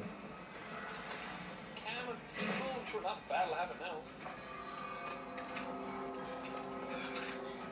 Wait, I gotta look around for medallions. Medallion. Cover your ears, Ashley. How action heroes like this aren't completely deaf, I'll never know. I played drums for 4 years, and I have tinnitus out my ass. It's actually in my ears, but it sounded funnier to say it that way. Ashley, do you need an inhaler or oxygen?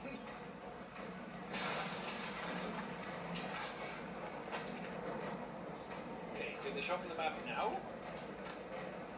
Yes. Okay. They only show up if you get the actual thing. Alright, I'll go get him. Let's go, Ashford. There's gonna be some bad boys in here. Oh god, this is the super long hard room.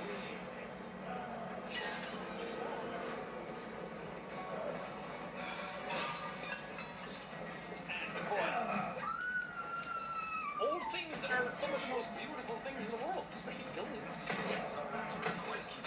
Well done. Deserves payment to keep kind. What you buying? Attaching a case of leather increases the drop rate of red herbs. Don't really care about that. Years haven't been kind to us, I suppose. Sure. Oh.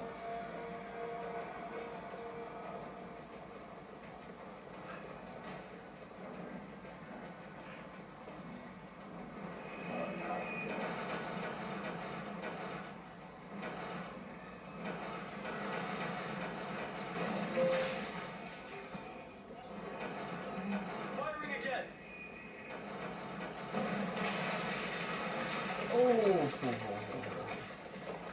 All right. That went well. A little warning next time.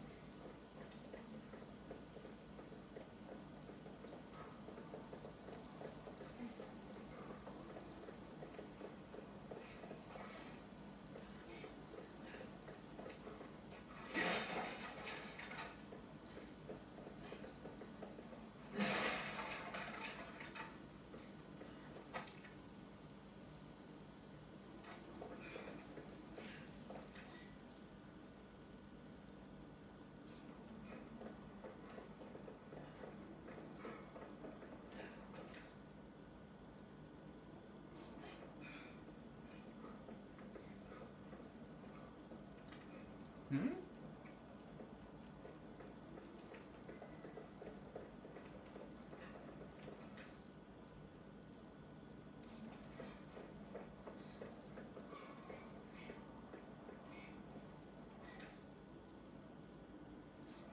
Oh.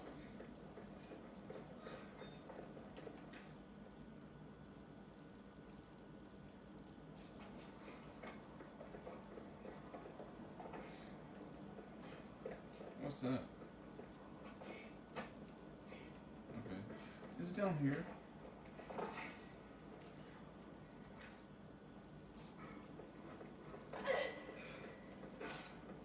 I don't see that. Probably should have. What's this other one?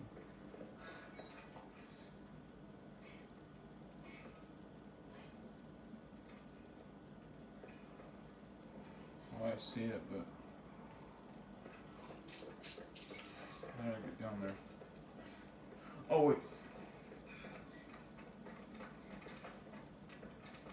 I might be able to get right here. Give me some space. Okay. Stick close. Oh, Hang sorry. on. Didn't mean to do that. Should get right here.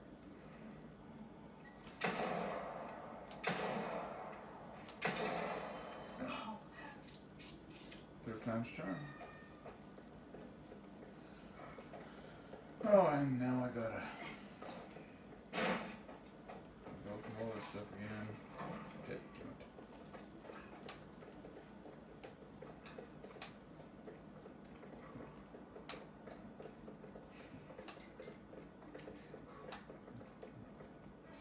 Did you collect all the blue medallions, Jack?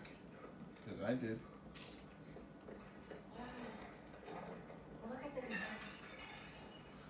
this game takes me so freaking long to do.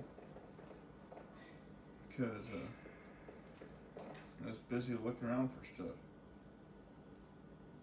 Oh my gosh. Oh, it's in the other room.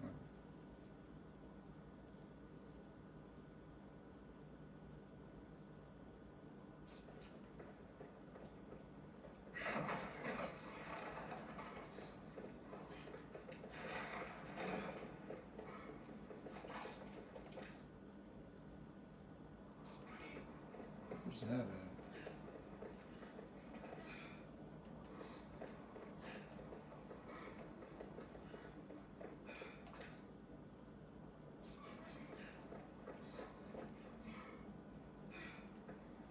Huh?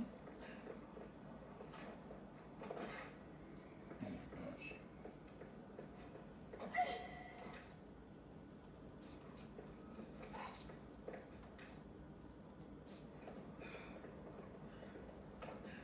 No.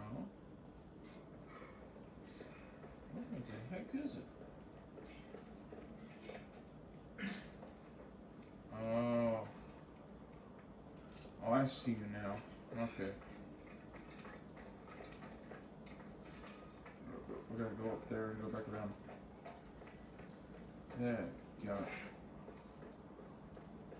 Wait, why didn't I notice this stuff already? Why didn't you see this stuff already? Why did I do all this freaking backtracking stuff and exploring? God.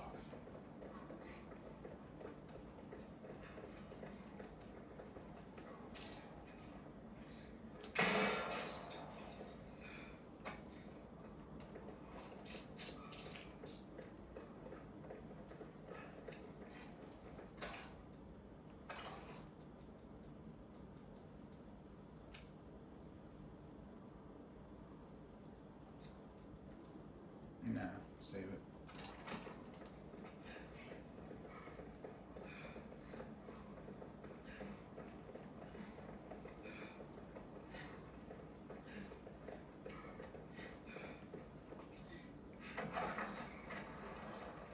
Back and forth, back and forth. Took care of her request, did ya? I can tell by the look on your face. Nice work. Got a selection of good things on sale, stranger. Pleasant travels. Oh.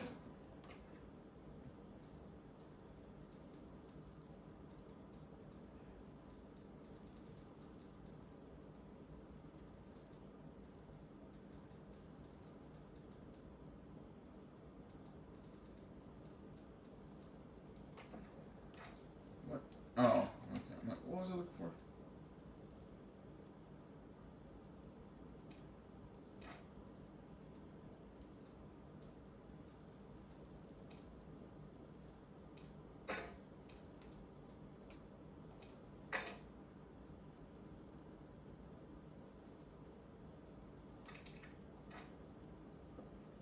Welcome. A deal well struck.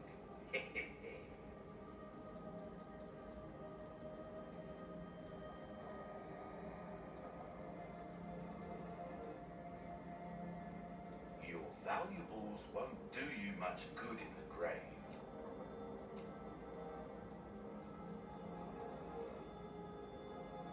All my wares are in tip-top shape, I assure you.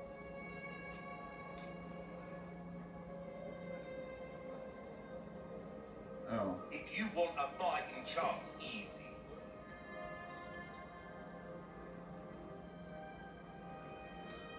9,500. I'm gonna upgrade my. No, actually, it was completely A destroyed. well-tuned weapon can make up for a lack of skill. It was destroyed. So yeah, I had to do all that stuff.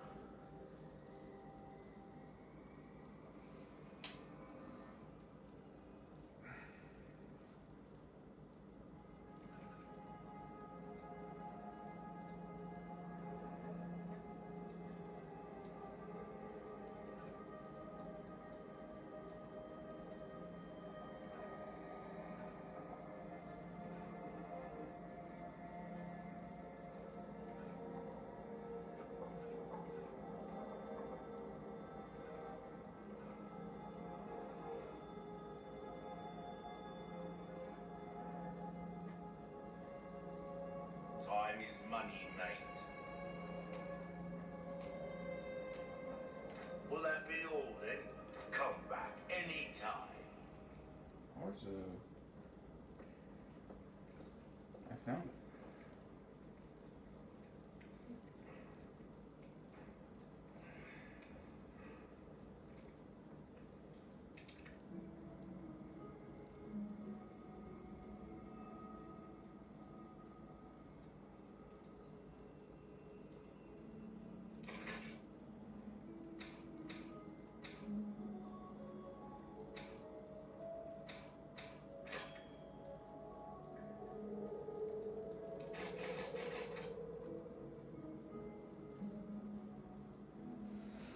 Okay, I think I'm done.